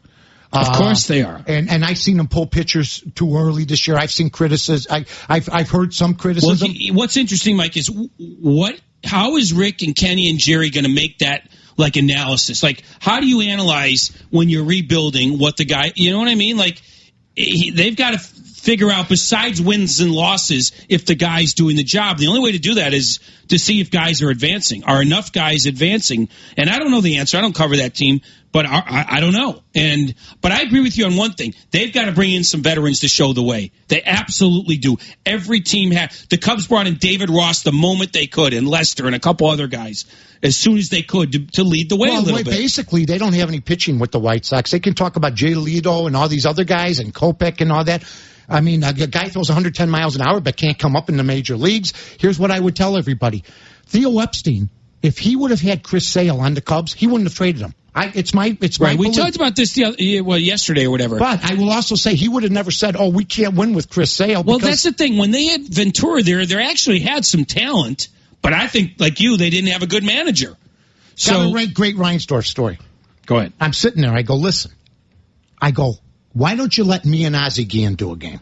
Me and Ozzie. Do a broadcast. Do a broadcast. We'll break all records. We'll break the records. All FCC rules. No, we wouldn't. No, I'm kidding. But see, that's the point. Right. That's what they're. See, right. I'm the most feared guy in sports media history because. And you and Ozzie together. Yeah. But me and Ozzie would do a good. We would believe me. We'd break ratings records. I believe for one thing. But I said, why don't you let me do it? He says, well, you have no experience. I go, doing a baseball game? I've done the Raj. I did football. I did DePaul basketball. You don't think I could do a baseball game? He goes, well, no, you don't have any experience. I go, okay. 2 days later, he hires Robin Ventura as manager, who has no experience. Huh? And you know what? When he looks you in the eye sometimes, Jerry, he comes up with something, and then he contradicts himself 2 years later. Let's go to Gary in Rogers Park. What's up, Gary? It's great to hear your voice again on the radio. Thank you. Appreciate it very much, but I couldn't agree with you more. You know, the Cubs don't need to add anybody. They got a great team right now. Just ride with what we got. I think we're going to make it to the World Series and possibly win it. You know what? And thanks for the call, and thanks for being patient. Look, I hope they do. I really like this team. I was a Sox fan. I still am a Sox fan, but it's too hard to be a Sox fan. They don't care. They really don't. They act like they don't care. They want to be under the radar. There was a time when being a Sox fan was cool and being a Cubs fan wasn't. I remember in 2000, I loved the White Sox. 1993, I was at the games with Toronto. But I just, there are several times in our careers that the White Sox were much better, many times, than the Cubs. And, you sort of lean that way. When you have the same guys for 25, 30 years telling you they're going to rebuild when they have no clue about rebuilding, and it's basically saying they're going to get it done. Seriously, Kenny Williams is like, who could I say? There was a song by Edison Lighthouse, okay? Love grows where my rosemary goes. They were one-hit wonders. That's what Kenny is. Kenny Williams could have followed up, but what did they do? They got rid of Burley 4 years early. Mark Burley went to Toronto. He was winning tons of games. And they followed up Guillen with the wrong manager. Absolutely. They followed up Guillen with the wrong manager. That World Series, 2005? We're looking at 13 years ago for Kenny. Rick Hahn has never rebuilt, and he's got to take orders from the guys above. How many playoffs have they made since the World Series? They made it in 2008, and is that it? I think that might be. Is that it, Danny? Is that the only year the White Sox? Wow. And they can't wait to bring they got the same guy. They got the same broad media guys. They got the same everything. They never change, yet they tell you they're going to make strides. Well, the only reason they're rebuilding is they saw the Cubs do it. I'm convinced of that, and it worked. Then they decided to rebuild. Okay. They saw another big market team across town do it. So that idea came from the Cubs. But, man, one playoff appearance since 2005. And not a lot of change. It's pretty interesting. No, it's not interesting. It's guess what? These are my guys. My way of being nice. These are my guys, and the Chicago White Sox fans want them out, but I'm going to keep them because they're loyal to me. You're not running your real estate firm. You're running a public entity that you're getting tax breaks on. Can you imagine if Joe Maddon had one playoff appearance in 13 years? God. What would happen? How about, or even Theo? As president, Kenny and Theo have the same title, right? I think it's hilarious that they think that what Theo Epstein, who's probably the greatest front office man in history, and I put that over. He broke 2 curses or whatever you want to call Branch Rickey. I had Branch Rickey as the greatest for breaking the color barrier. And you know what? I have Theo because he won with Boston and the Cubs. And I'm supposed to believe that Kenny Williams is capable of rebuilding something? No way. Well, the beauty is, Mike, we're going to find out. We will find out in the next 2 years if this thing works. When's the rebuild? Here's what I want the broadcasters to do for the Sox. Tell me when the rebuild's over. Tell me when the rebuild's over. Because I heard the Bulls were rebuilding, and then they picked up a guy that's got 2 knee injuries on the same knee. Jabari Parker, for instance, 23 years old, a 2-year deal, but 1 year only, and you're rebuilding? Well, at least he's 20 million? At least he's 23, 24. Not his legs. What was worse was when they picked up Dwayne Wade and Rajon Rondo. That was weird. Okay, let me and ask talked about getting younger and everything. Dwayne Wade's legs are better than Jabari Parker's. No, I don't know about that. Second half last year, Parker was okay until he got, or not second half, until he got hurt. Parker was kind of coming back. He wanted out because of the Greek Freak is the new focus. Well, we'll see. And I think there was room for Jabari Parker there, but they didn't want him. Now, why doesn't Milwaukee want to keep that kind of guy around? No, that's a good point. That's a good point. But the beauty of all this stuff is we were going to find out about Jabari Parker. We're going to find out about the White Sox rebuild. Can I ask you a question, though? Did I ever play that? I always told people ahead of time. Yes, I understand. And I'm telling you now, in 2 years, the Cubs really started rebuilding, what, 13? 13, yeah. 13, 14, 15, 16. Yeah. Okay. So by that assessment, since they want to play the Theo Epstein game, then in 2 years, we're going to win a World Series. Well, they won it a little early, but at least in 2 years, be a contender, be in the playoffs, something. Cleveland's is young. Cleveland's young. Lindor. Yeah. Ramirez. Yeah. Kluber. Right. They're not going. The Sox. The Cleveland Indians are one of the best teams in baseball. I don't want to play them if the Cubs play them. I don't want to play them. I'd rather play other teams. Well, wait, Houston, too. Houston's a juggernaut. They could have easily been a National League team still. Can you imagine if they were in the National League? Now we're talking a different ballgame. And the White Sox, like the Cubs, are in a big market, even though they don't always act like it. But my point is, when you're in the Central Division, Mike, you in Chicago, you should have plenty of money to spend when it comes time. If you can't outspend Cleveland and Detroit and some of these smaller markets, then you're not doing your job. And I admit, the Cubs have an advantage in this division. Who else will spend besides St. Louis? Nobody. Now, maybe they'll spend for a short period of time, for a moment, but Pittsburgh never spent with McCutchen there and those guys. Cincinnati really doesn't spend, or hasn't proven that. Can I tell you what's a damn shame? Milwaukee hasn't spent to this level that the Cubs are spending. I think it's a damn shame Andrew McCutchen's on the Giants. It just doesn't look right. You know, it's funny. It's never sit with me. On Memorial Day, the Cubs played the Pirates in Pittsburgh. There were like 5,000 people on a beautiful Memorial Day afternoon. The Pirates were still playing well. I asked a couple people, where is everybody? And they said Pirate fans dropped the team when they got rid of McCutchen. Like, they gave up. Because that's the point. They never added on to McCutchen and that great core. And then they trade him, which maybe they should have. I don't know. But the beauty of the Cubs and the White Sox should be they never have to give up players they want to keep because of money. They should both have enough money to do it up compared to their rivals. The Chris Sale trade will go down in history as worse than Broglio for Brock. Yeah, I can promise you that. Okay, well, time will tell. Well, wait, because these guys are prospects. What does Moncada got to do to make the trade good with us? Because Chris Sale's going to the Hall of Fame. If Chris Sale goes to the Hall of Fame, there's very little Moncada can do. Let me ask you something. Other than go to the Hall of Fame himself. Like I said, if Kerry Wood would have been in his prime, and Theo Epstein got the job with the Cubs, and Kerry Wood was loved by Cub fans before he got hurt, let's say he's healthy, does he trade Kerry Wood? Well, you asked me that the other day. I mean, if they're a last place team and have nothing going for them, maybe he would. I mean, how else do you rebuild and get prospects but trading your best player? But here's the thing. Chris Sale was surrounded by some okay talent. Yes, he was. It was. They never tried that team with a different manager. And that's where Fred is way off base. If managers didn't matter, then Terry Bevington would be in the Hall of Fame. They matter. Let me tell you something. Terry Bevington is like Gene Walk compared to Robin Ventura. By the way, we got some texts here. Good hearing your voice on radio, but you look like Henry Hill in the photo. Someone said Tom Watson on, and that's actually true. That's you do look like Tommy Watson. Well, McNeil does it all the time. He sends a picture out of he goes, every time I see Tom Watson. But you know what's funny? I was back when the Western opened, back in the day. Yeah. I was at the Harris Restaurant on Kedzie and Irving. I'm sitting there. It's like, I don't know, it's a Saturday at like 9 o'clock in the morning. Somebody came up to me for an autograph when the Western was in town. I believe that. I signed Mike North. I wasn't even in radio yet, and he looked at me. I go, I'm not Tom Watson. I mean, it was hilarious. But we got a lot of good things to talk about. It is 1:13 here in Chicago. Our number, if you want to talk about anything and everything, 312-332-3776. That is 312-332-3776.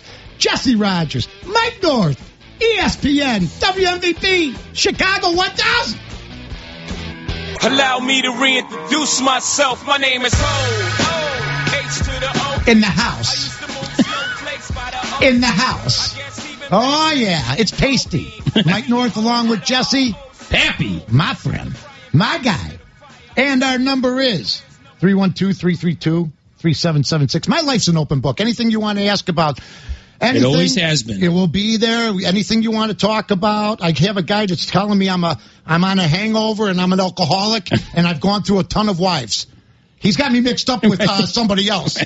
I've been married to the same woman. God bless him. And you haven't had a drink in, 12 years, you 12 said? years. BB's the best. BB's, and I celebrated our 40th anniversary this year. Congrats. And, well, yeah, because we worked together at the hot dog stands. We had 3 hot dog stands. We had BB's. We had Frank's a lot there on Belmont and Karloff. BB's over on Milwaukee and Kedvale. Then we had, that was the final one. We had that for 8-9 years.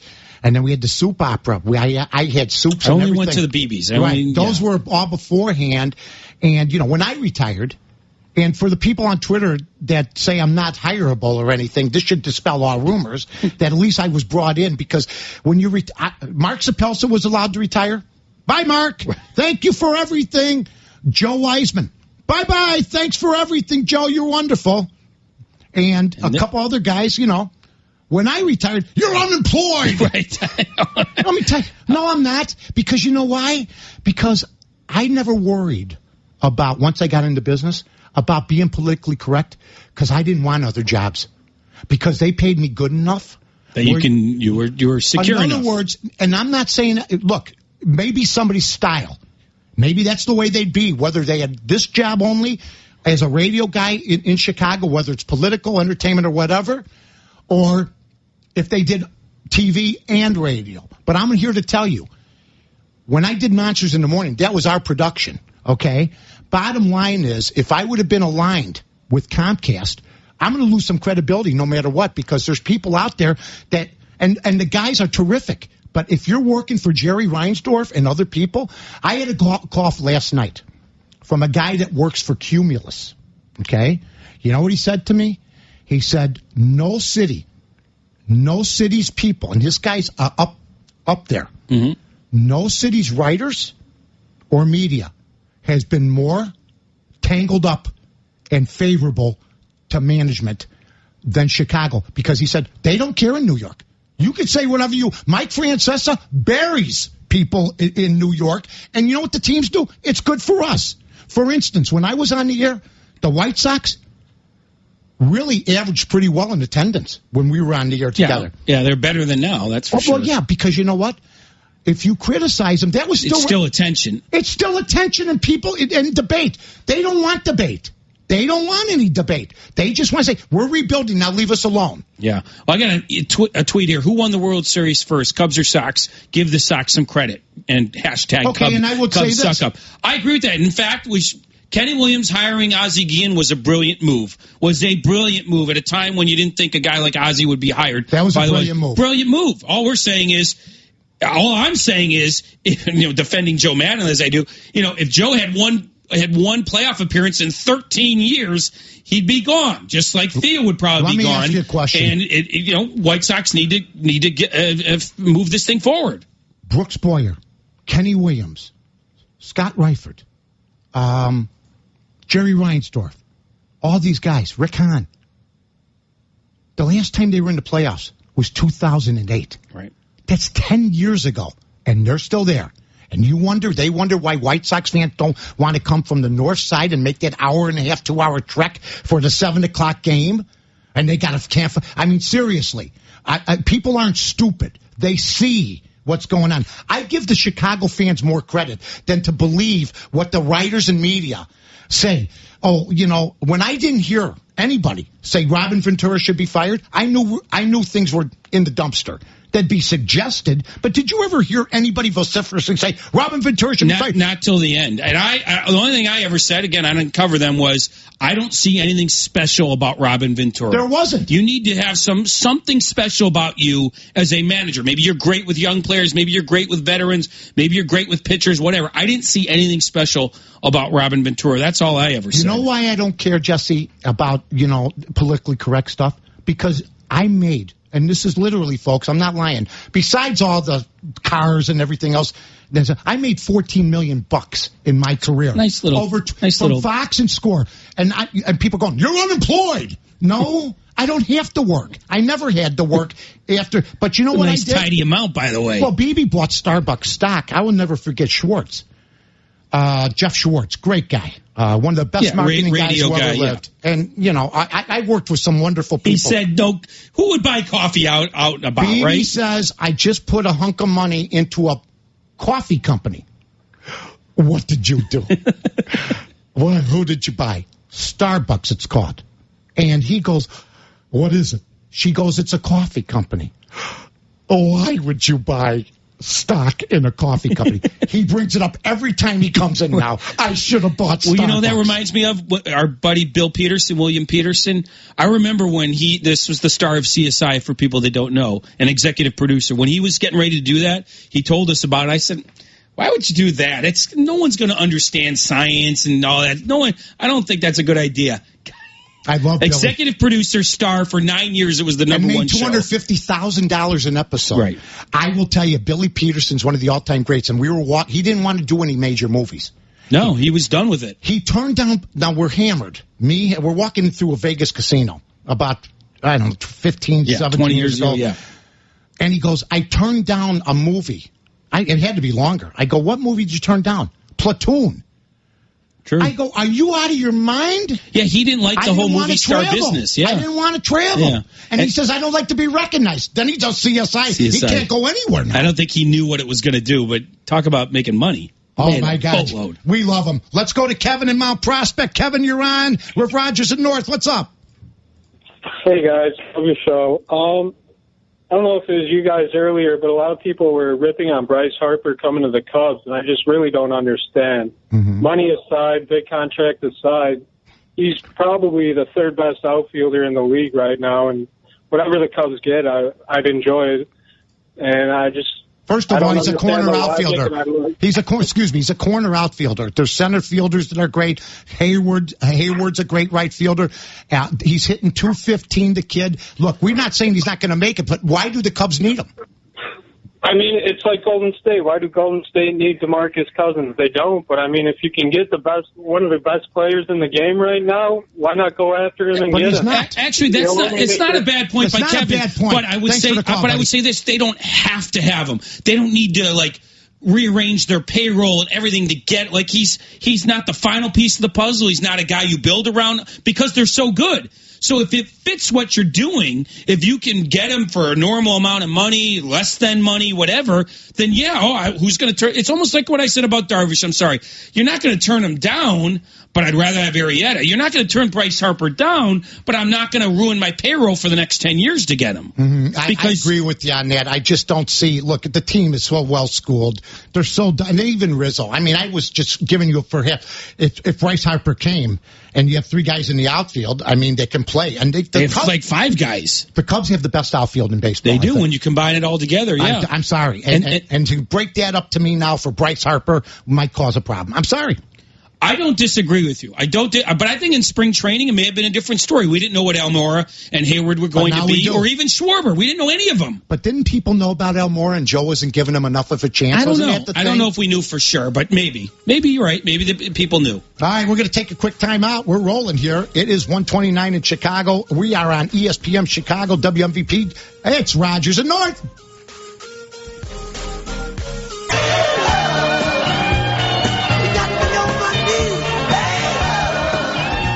Greatest guitarist of all time, in my opinion. I spent a lot of time, by the way, Mike North, Jesse Rogers, ESPN Chicago, ESPN 1000. I study greatness. I like to watch, for instance, I get Guitar Magazine monthly. Okay. I don't even play the guitar. I didn't know that. I don't even play it. But I love guitarists. I think Clapton is the greatest of all time. I think longevity matters. So if you want to bring Jimi Hendrix up and go back to 1967, that's fine. Walter Payton is better than Gale Sayers because Walter Payton was able to play a longer career. That's nothing against Gale. Gale was fabulous, a good friend, and everything else. But when I hear Layla, I think it's the best rock and roll song ever. I really do. You like Layla? Yeah. What's your favorite rock and roll song? It'd probably have to be one of the Beatles songs. I mean, She Loves You, yeah. No, I don't know which one. But probably one of the Beatles ones. Probably one of the Beatles songs.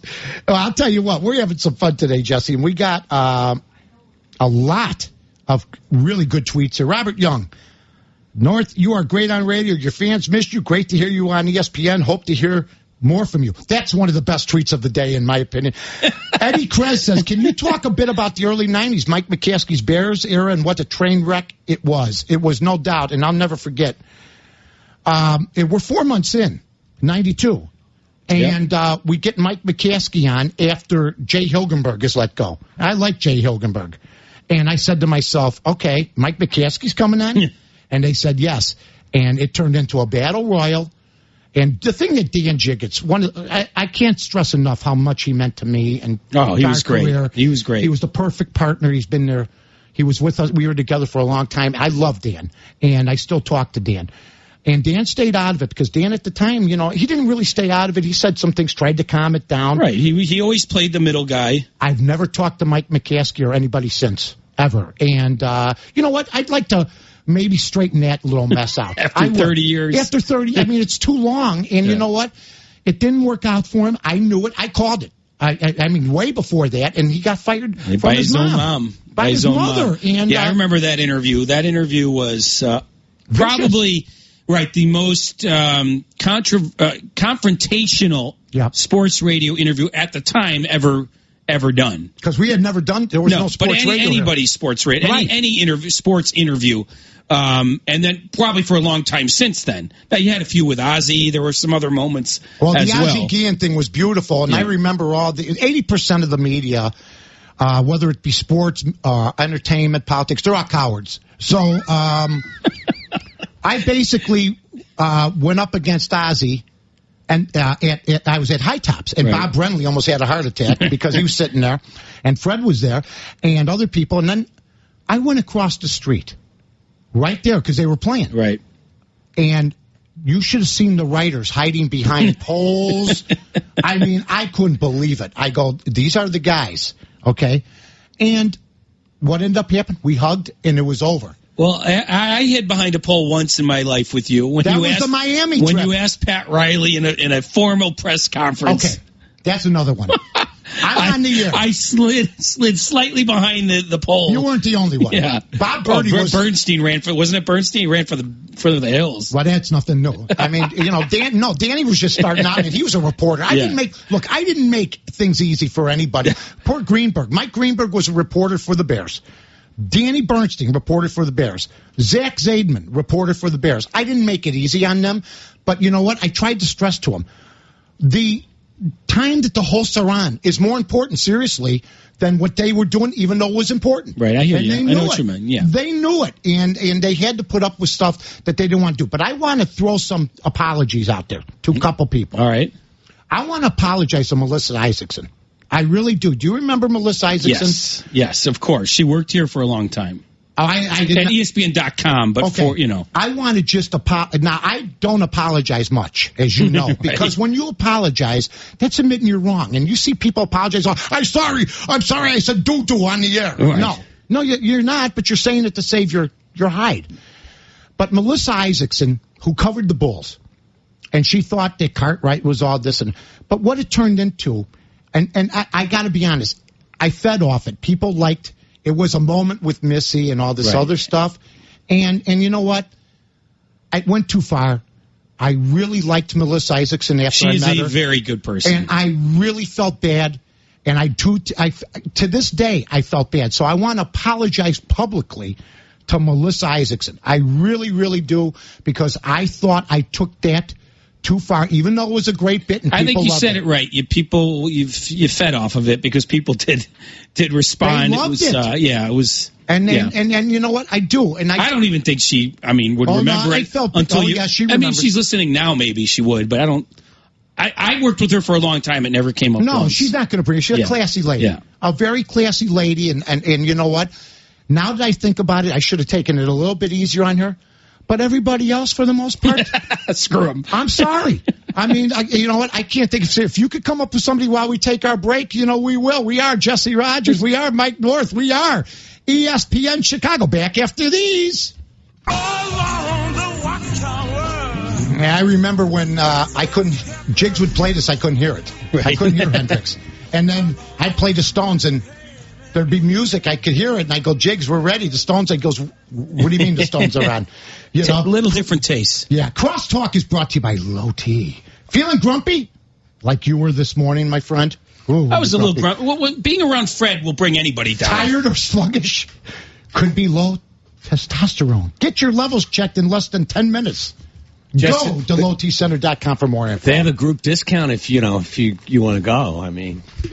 Fred, get in the car with Fred. Fred's a whole other animal. He doesn't think a manager matters at all. Forget about Joe Madden. Well, I always wondered why the White Sox. And how are you, Tommy? I'm doing good, Mike. How are you? I want to straighten something out right off the bat. Okay, Tommy.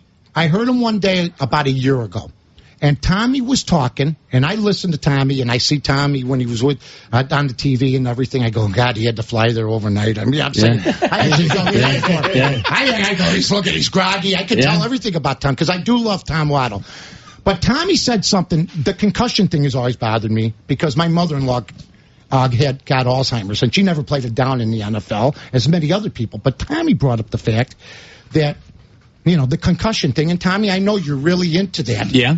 But I would also say this. One of the top 10 Bear playoff games ever was played by a man named Tom Waddle, and he would have never had the game he had if they would have had concussion protocol. And that was my point.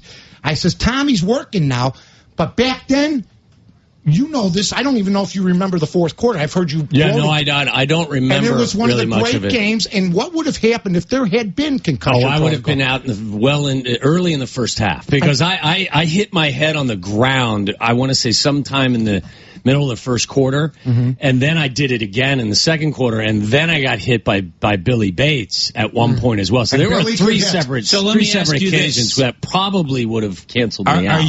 Are you grateful there was no concussion protocol, or do you wish there was?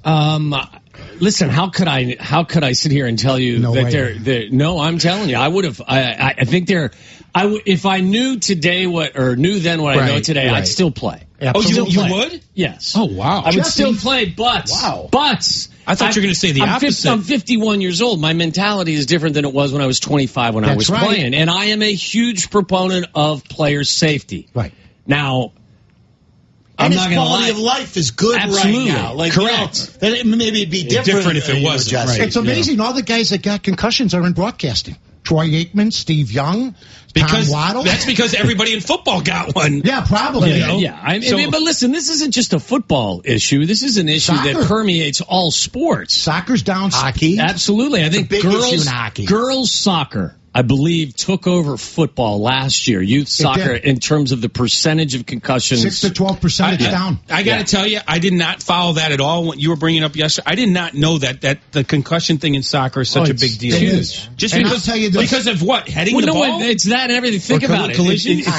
It's some contact. Soccer? Think about it. They don't even let headers off with the kids now. That's correct. Yes. I didn't know that. How are you going to learn how to play? Pele. No, if you back in the day, you can't hit a header. Would he have become the player that he was?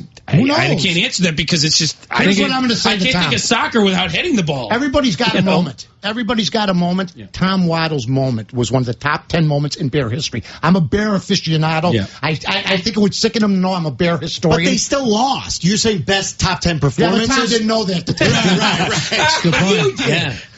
But it doesn't matter because you can have great performances in losses. Right. And I do know this. Tom Waddle's a working man.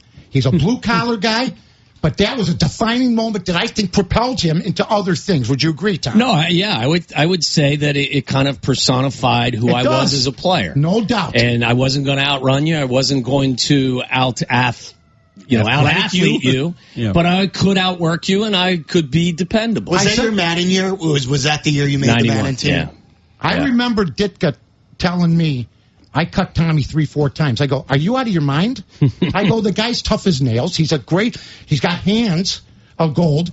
I mean, and he gets up every single time. Every time. It wasn't because I was tough. It was because I was cut again. Yeah, I was going to get cut again. I was scared and I was stupid. Makes sense. That's why I kept getting. I mean, his helmet was on. I think one play backwards and he caught a pass. I mean, everything was going right. I mean, but the funny thing is I still have my helmet at my house now. The one that I wore for 6 years. Is it scary? It's the chin strap's still split and it's still got blood stains on it. But my helmet didn't hold air in the air pockets for the last 2 years I played. But I was so superstitious, I still went out there with it. And after every series, I'd have Tony Medlin pump up the air in my helmet. That is every great. series. Oh. Well, I'll tell you what, it was the concussion thing is something that I think it makes people weary to hear all the time, especially with the after. Then you put the money together. Don't play if you don't want to. I understand the safety aspect. Do you think at times, like if baseball, I think baseball went overboard on some of the safety the catcher issues. stuff, we agree with that, right? I think it went overboard. Buster Posey rule? Yeah. But, Mike, I'm going to tell you, I don't believe the NFL has gone overboard with the helmet-to-helmet stuff. I just don't. I mean, I'm with you on the helmet-to-helmet. Yeah, I mean, all of that stuff. Down, too. Yes, and they learned guys, how to tackle listen, again. when I was playing, and it wasn't that long ago, it was a couple of decades ago, you didn't have guys who were 6'5" and 240 pounds running 4.4s. Yeah. Guys are bigger, they're faster, they're stronger. That means the concussions are going to be more violent. There's no doubt that's true. You're right, and you get concussion by not getting hit in the head. Absolutely. You get concussion by being hit on the side. We were talking about this upstairs as well. Look, the last year, I believe, they determined that there were 5 times the concussions that occurred on kickoff returns or kickoffs than any other play.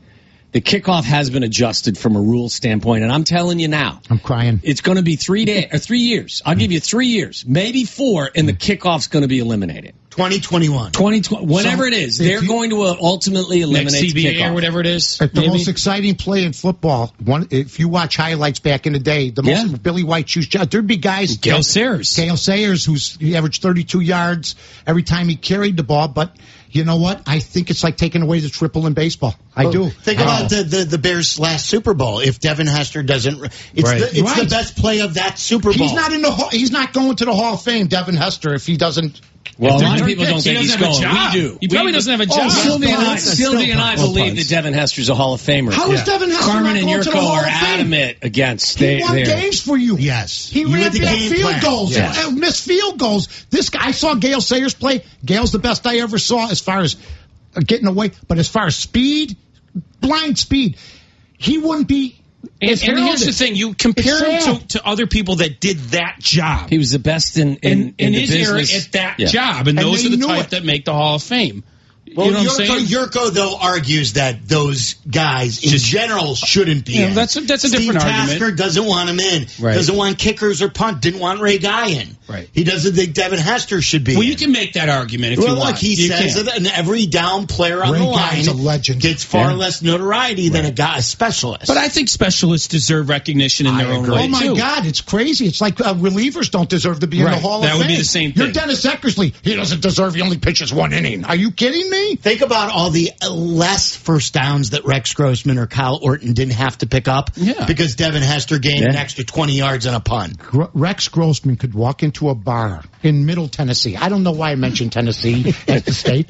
Could walk in a bar and tell people, I won a Super Bowl as a quarterback once, and if you don't believe me, put your money on the bar. He'd make a lot of money. Because I remember he donated a pair of his bear pants for one of my charity things that we did, and Knuckles took them from him. He goes, these look like they're for a 12-year-old. I go, they stop at the knee in numbskull. My God, but he was a smallish guy. Yeah, very small. Yeah. And I couldn't believe it when I met him, and he seems like a nice... He's a good went kid. to the Super Bowl. Yeah. Man, come on. And Trent Dilfer won one. Yes. So or Ray Lewis in that defense. Right. That's what I mean. Yeah, but you know what I always wondered? Some people say that about McMahon, but McMahon had talent. Who was the coach of that Ravens? They were the number 1 scoring offense in the league when they won the Super Bowl. But people say that. Who was the coach then, Billick? Brian with Billick. with the Ravens. I asked Billick at Super Bowl.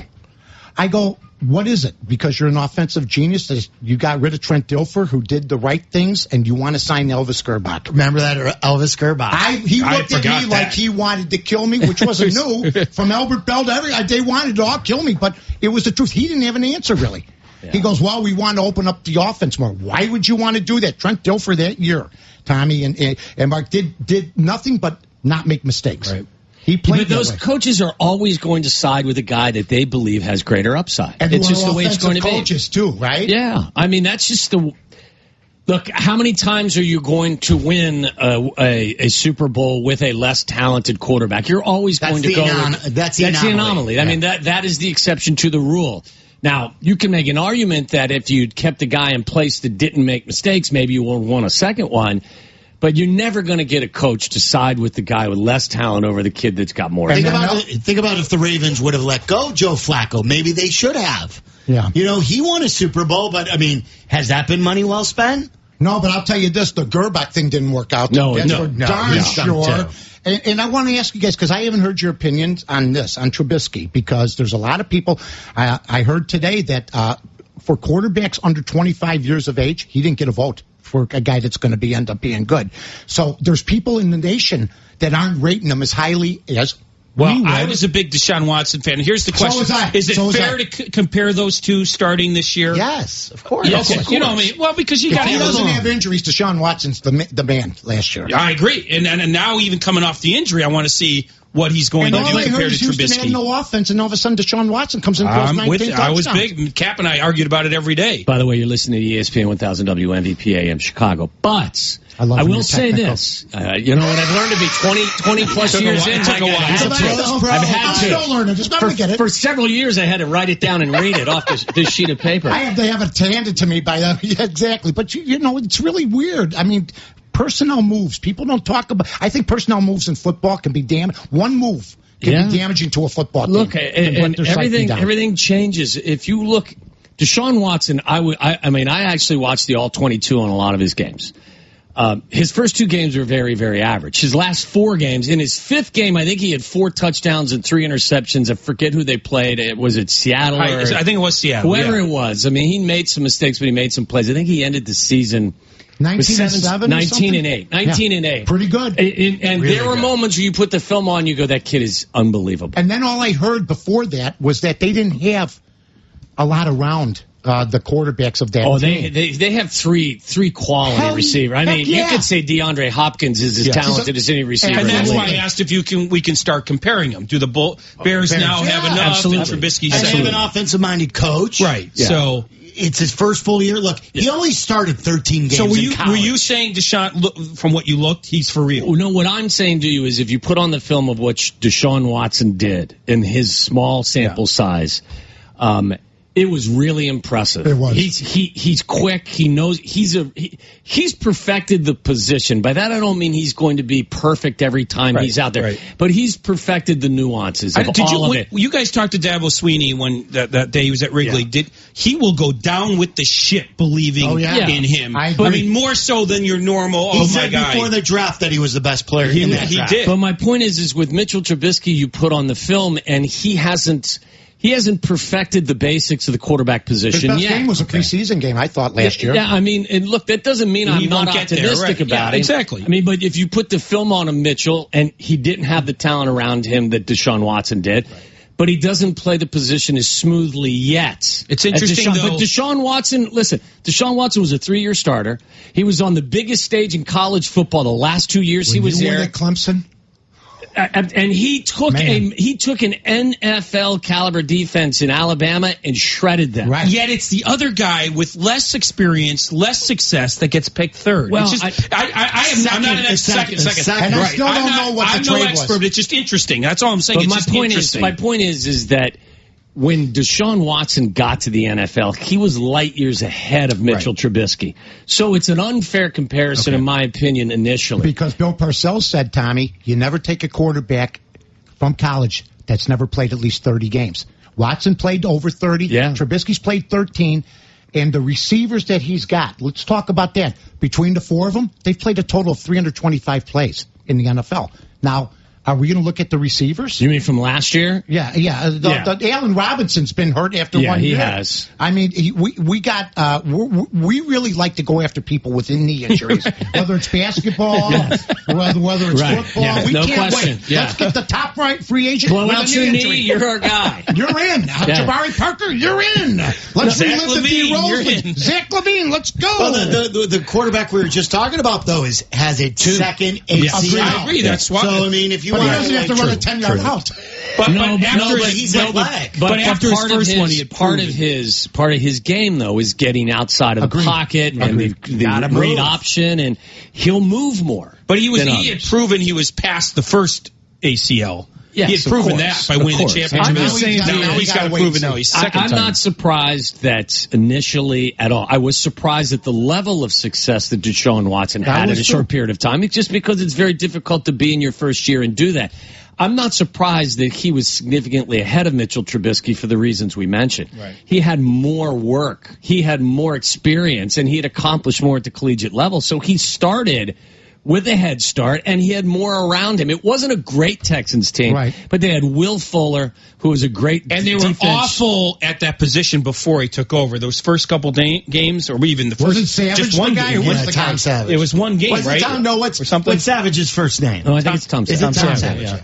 Yeah, no, but you have difference maker. I mean, he had three guys you can rely on. But everything you just said still makes me surprised that it was the other guy that got drafted second. Well, let me ask Tom, do you think that while Pace Watson was ahead of him? What's that? Pace was buffaloed?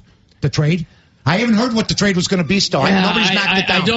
I know this. Bill Polian will tell you that he hears that Cleveland was sniffing to come back up to pick second after they had picked Myles Garrett first. Okay. That there was some interest that they would come out and get it. They wanted the hometown kid. He's from Mentor. He played in Mentor High School in Cleveland. Look, I don't have a problem if you decide this is your guy. Good. Right. If you decide this is your guy, then I don't think there's too hefty a price to pay. Now the guy's got to play. Yeah. Because if he's not good, not only did you draft him early, you traded picks to draft him. So Brian Pace is married to Mitchell Trubisky. I'm just glad they took a quarterback finally up that high. A guy that's got talent. Still don't know how much. I'm just happy they addressed it right away. You know, I wasn't crazy upset that he decided to give something up for a guy that he felt was his answer for the next 10 years. I just said he's next, but people seem to think that Trubisky was going to be picked up by somebody else. And Cleveland's not hard to believe. No. Cleveland's not hard to believe they'd take anybody. You know what I mean? I mean, there was a thought that maybe Kansas City was interested as well. Yes. And well, I think Nagy has sort of, without saying it, has said it, his love. And look, if you can win a Super Bowl with a backup quarterback in Doug Peterson's offense off of Andy Reid's tree, and you could take a bust guy from San Francisco and bring him to Kansas City, and he becomes one of the most efficient quarterbacks in that Andy Reid offense, I'm buying for now that in Nagy's / Reid system, Mitchell Trubisky will be a good fit. Yeah, that's a great point. Alex Smith had one really good year at the end with San Fran, but he was a bust. And look at Alex Smith's numbers. You know, look at Nick Foles. No one wanted Nick Foles. Nick Foles went to Doug Peterson, got in the system. We counted them out. Carson Wentz goes down. He fits the system. They beat all those teams. I'm hoping Trubisky and Nagy equals finally our quarterback. I hope you're right. Nagy, I watched him for the games that he called, and, but I understand that. Who's calling him? Is it Andy He's Reid? a visor guy, Mike. Yeah.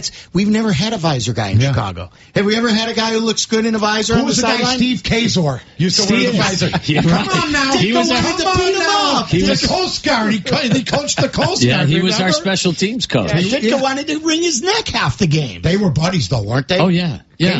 Steve Kazor was one of the good guys, too. Yeah. I love talking to Steve Kazor. Yeah, he was one of the best. He seemed very happy to be where he was at. He was. And I remember the last year that Ditka was so burned out the last year. I really believed that because he had to do that show with us. That's what burned. My God. Not coaching, it was doing the radio show with you. But he showed up. Oh, now you know what? Me and him were fine. Showed up usually with a bottle of wine, but he showed up. Oh my God, he was something else. He's bigger than life in Chicago. You can't argue that point, man. You really can't. And we've been talking about the Cubs today. We've been talking about the White Sox today. Can I say something? Go ahead, I've been waiting to say. Here we go. I'm in my car. It's a beautiful day. And you didn't realize Howard Dean was in the studio going on his rants. I've got the radio on. I'm trying to navigate. Mike, you were talking about it yesterday. The loop traffic, the last 4 or 5 blocks, it's down LaSalle, down Lake. It's a tough go. You got Uber drivers pulling over. You got cabs going from the far right lane to the far left lane. So my blood pressure is already high.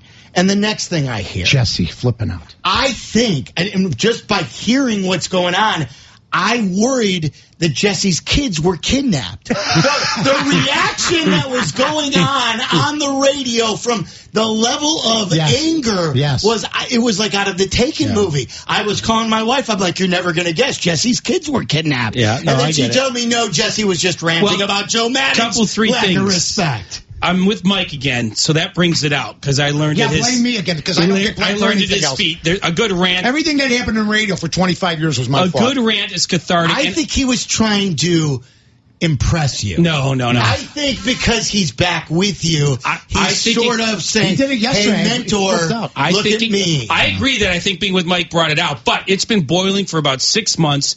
I don't get to really do that kind of thing when I'm on the phone with you guys. Yeah, but when do you ever really get that mad? Like the level of your madness. Hang out with Fred Hubner for a little bit. You'll get mad. No, but that was like, honestly, if someone would have mugged me on State Street, I wouldn't have been that. Because I just told you, it's been boiling for so long. I don't want to do it again. We don't debate Theo. We don't debate Rizzo. Somehow we debate Joe. It's not a debate. It's not a debate. I will say, I said today, there's been more debate over Joe Madden after winning the World Series than there ever was about Robin Ventura. Ever. He's right. He is right. But you brought it up yesterday, Mike. People have asked about Phil Jackson. What did Phil really bring to the table? People have talked about Ditka. Ditka only won 1 Super Bowl.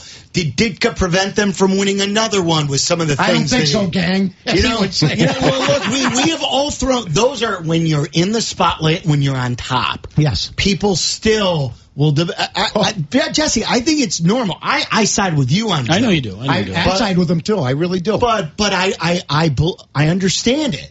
Like, when you're at the top of the game, and people are saying, well, Phil Jackson, expectations are significantly higher. He just stands at the sideline and yells, Scotty, triangle! Like, that's what people want to know. Anybody could win. And I don't mind you even saying something like a few other managers could have won it, but to diminish what he brought, to diminish Phil Jackson, I think is wrong. Well, what I said about Phil Jackson, I mean, if you remember, he got out of the Jordan's way. That's credit to him. He was a doorman at the 4 seasons, I always said. But I also said, and this is why Todd Musburger probably won't return a call, because I said to him, I go, hey, I said, let's see him build a team. Right. I said, let's see, because Red Auerbach, in my opinion, was the greatest coach ever because he had to build his own team, and he was the GM. Well, guess what? I was right about him, too, because that's the worst general manager in maybe NBA history. And I wonder if someone wants to use that same... Would you agree with that, Mark? He did draft Porzingis, right? Yeah, that was a good... That was probably the only good moves he made. Yeah, that's a good point. And if you want to make the Phil Jackson, Joe Madden comparison, okay, then explain Tampa Bay to me. True. Now, if that was the Bulls were the 4 seasons, Tampa Bay's, Super 8. Tampa Bay would that was Red Roof in. Tampa Bay. That's what I'm saying. Jesse, people in New England debate, hey, is Belichick too big for his britches? He's cutting these guys, letting them go. Hey, how about this onside kick that Belichick tried to do? People within games question Belichick. That's fine. That's fine. And he's doing both. Belichick's coaching and building the team. That's fine. But yet Belichick still needs to answer questions about what he's at. Pete Carroll in Seattle. But don't you think I've never said about Belichick what I said about Jackson, because Jerry Krause, by the way, nice that he finally got into Hall of Fame, because he was trampled on. He was pretty good. He got Rodman in there, Pippen in there. I mean, when they say that when he said organizations win championships, even though Jordan was on the team, that team around him was Jerry Krause's. And for Jerry Reinsdorf to finally get him in, it was good, but I wish it would have happened when he was around. I agree with what Sylvie's saying about Joe. I think everyone has agreed that the culture that Joe has created on the north side is in large part the reason why they've had success. They're also a very talented team, thanks to Theo and Jed.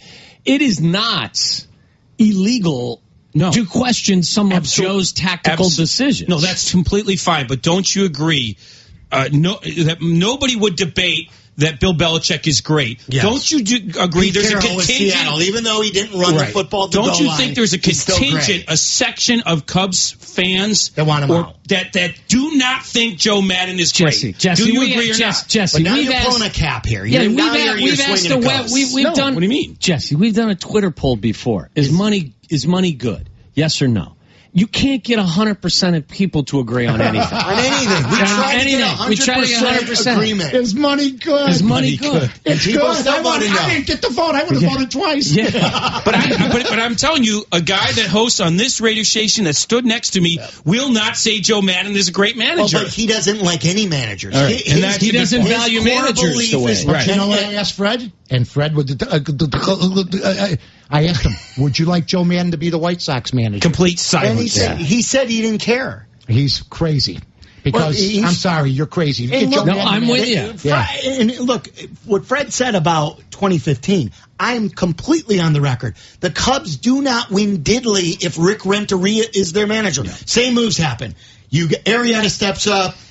You get the signing of Lester. They don't win. They weren't ready to win. 16 is a continuation of 15. It's all tied together. And I'm not saying he's the only manager that could, and I don't think you are either. Now, Jesse, but we have a decent, good, competent manager. Why is there a debate at all? There should be no debate. You can still say, no, you can't debate if he's good. You can debate if he made a right move or not. That's fine. That's one of the reasons of what happened in Game 7. The word you were using was great. Now you've dropped it to good. There's a huge difference in the world of sport. I didn't like. He was pissed at us that we were even asking. How come you don't ask? Is Rizzo a great player on the poll question? We talk, but that's first of all, that's a player, and there's more tangible evidence to rate a player on the field. This is what drives me nuts.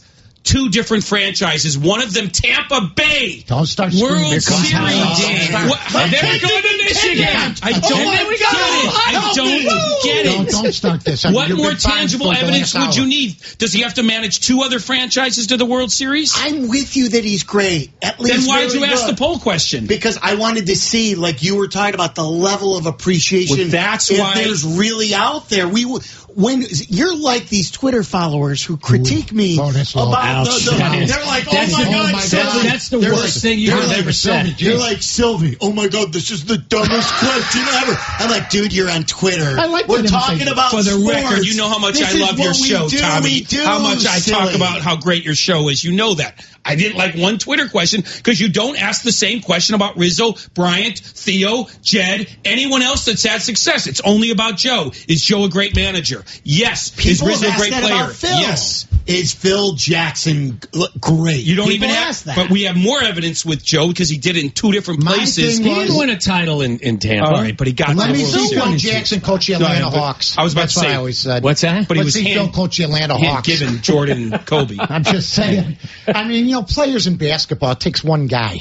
Michael Jordan will tell you. If somebody's going to say they don't win it without Phil Jackson, I think Doug Collins eventually would have won. I didn't even want to bring up comparing basketball to baseball in 6 months. I think the head coach in basketball is the least important, whether it's manager or head coach in football. And I don't mean to diminish the importance, but if you look at all of the major sports, I think that the NBA head coach, I think, has the least amount of impact of any of the guys running. I would agree with that. Fred would disagree. I think baseball manager and football coach, because the lengths of the season maybe are equal.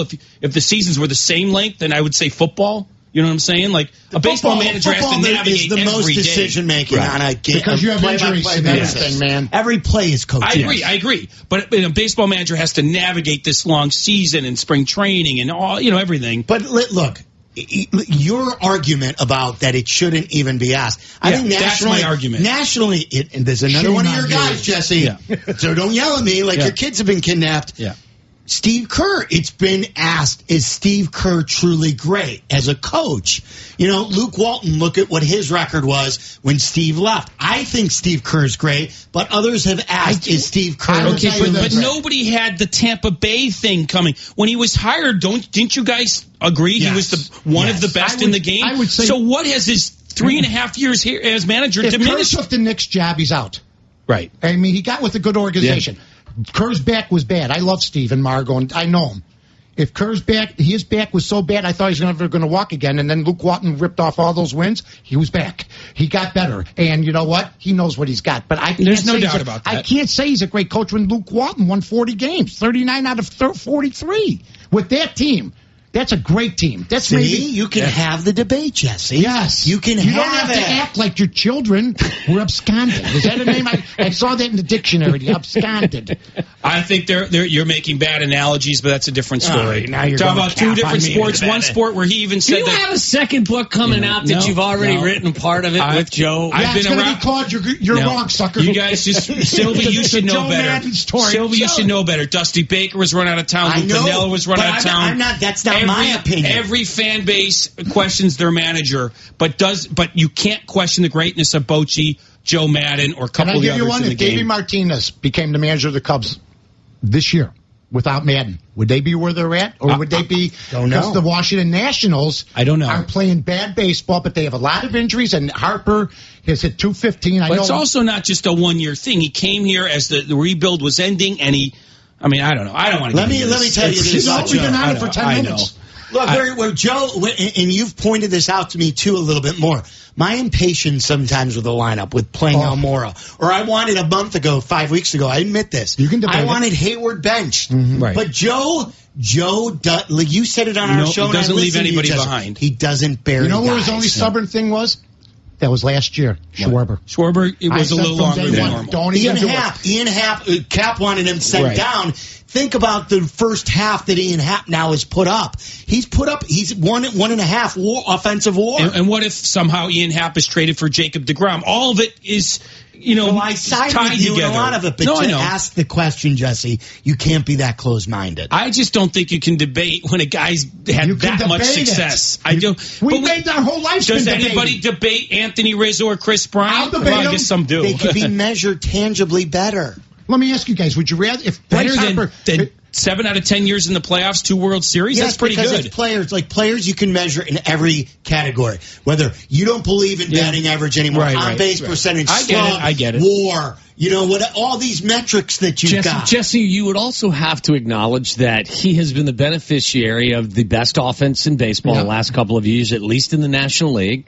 He's also been the beneficiary of Jake Arrieta, who had a Bob Gibson-like run.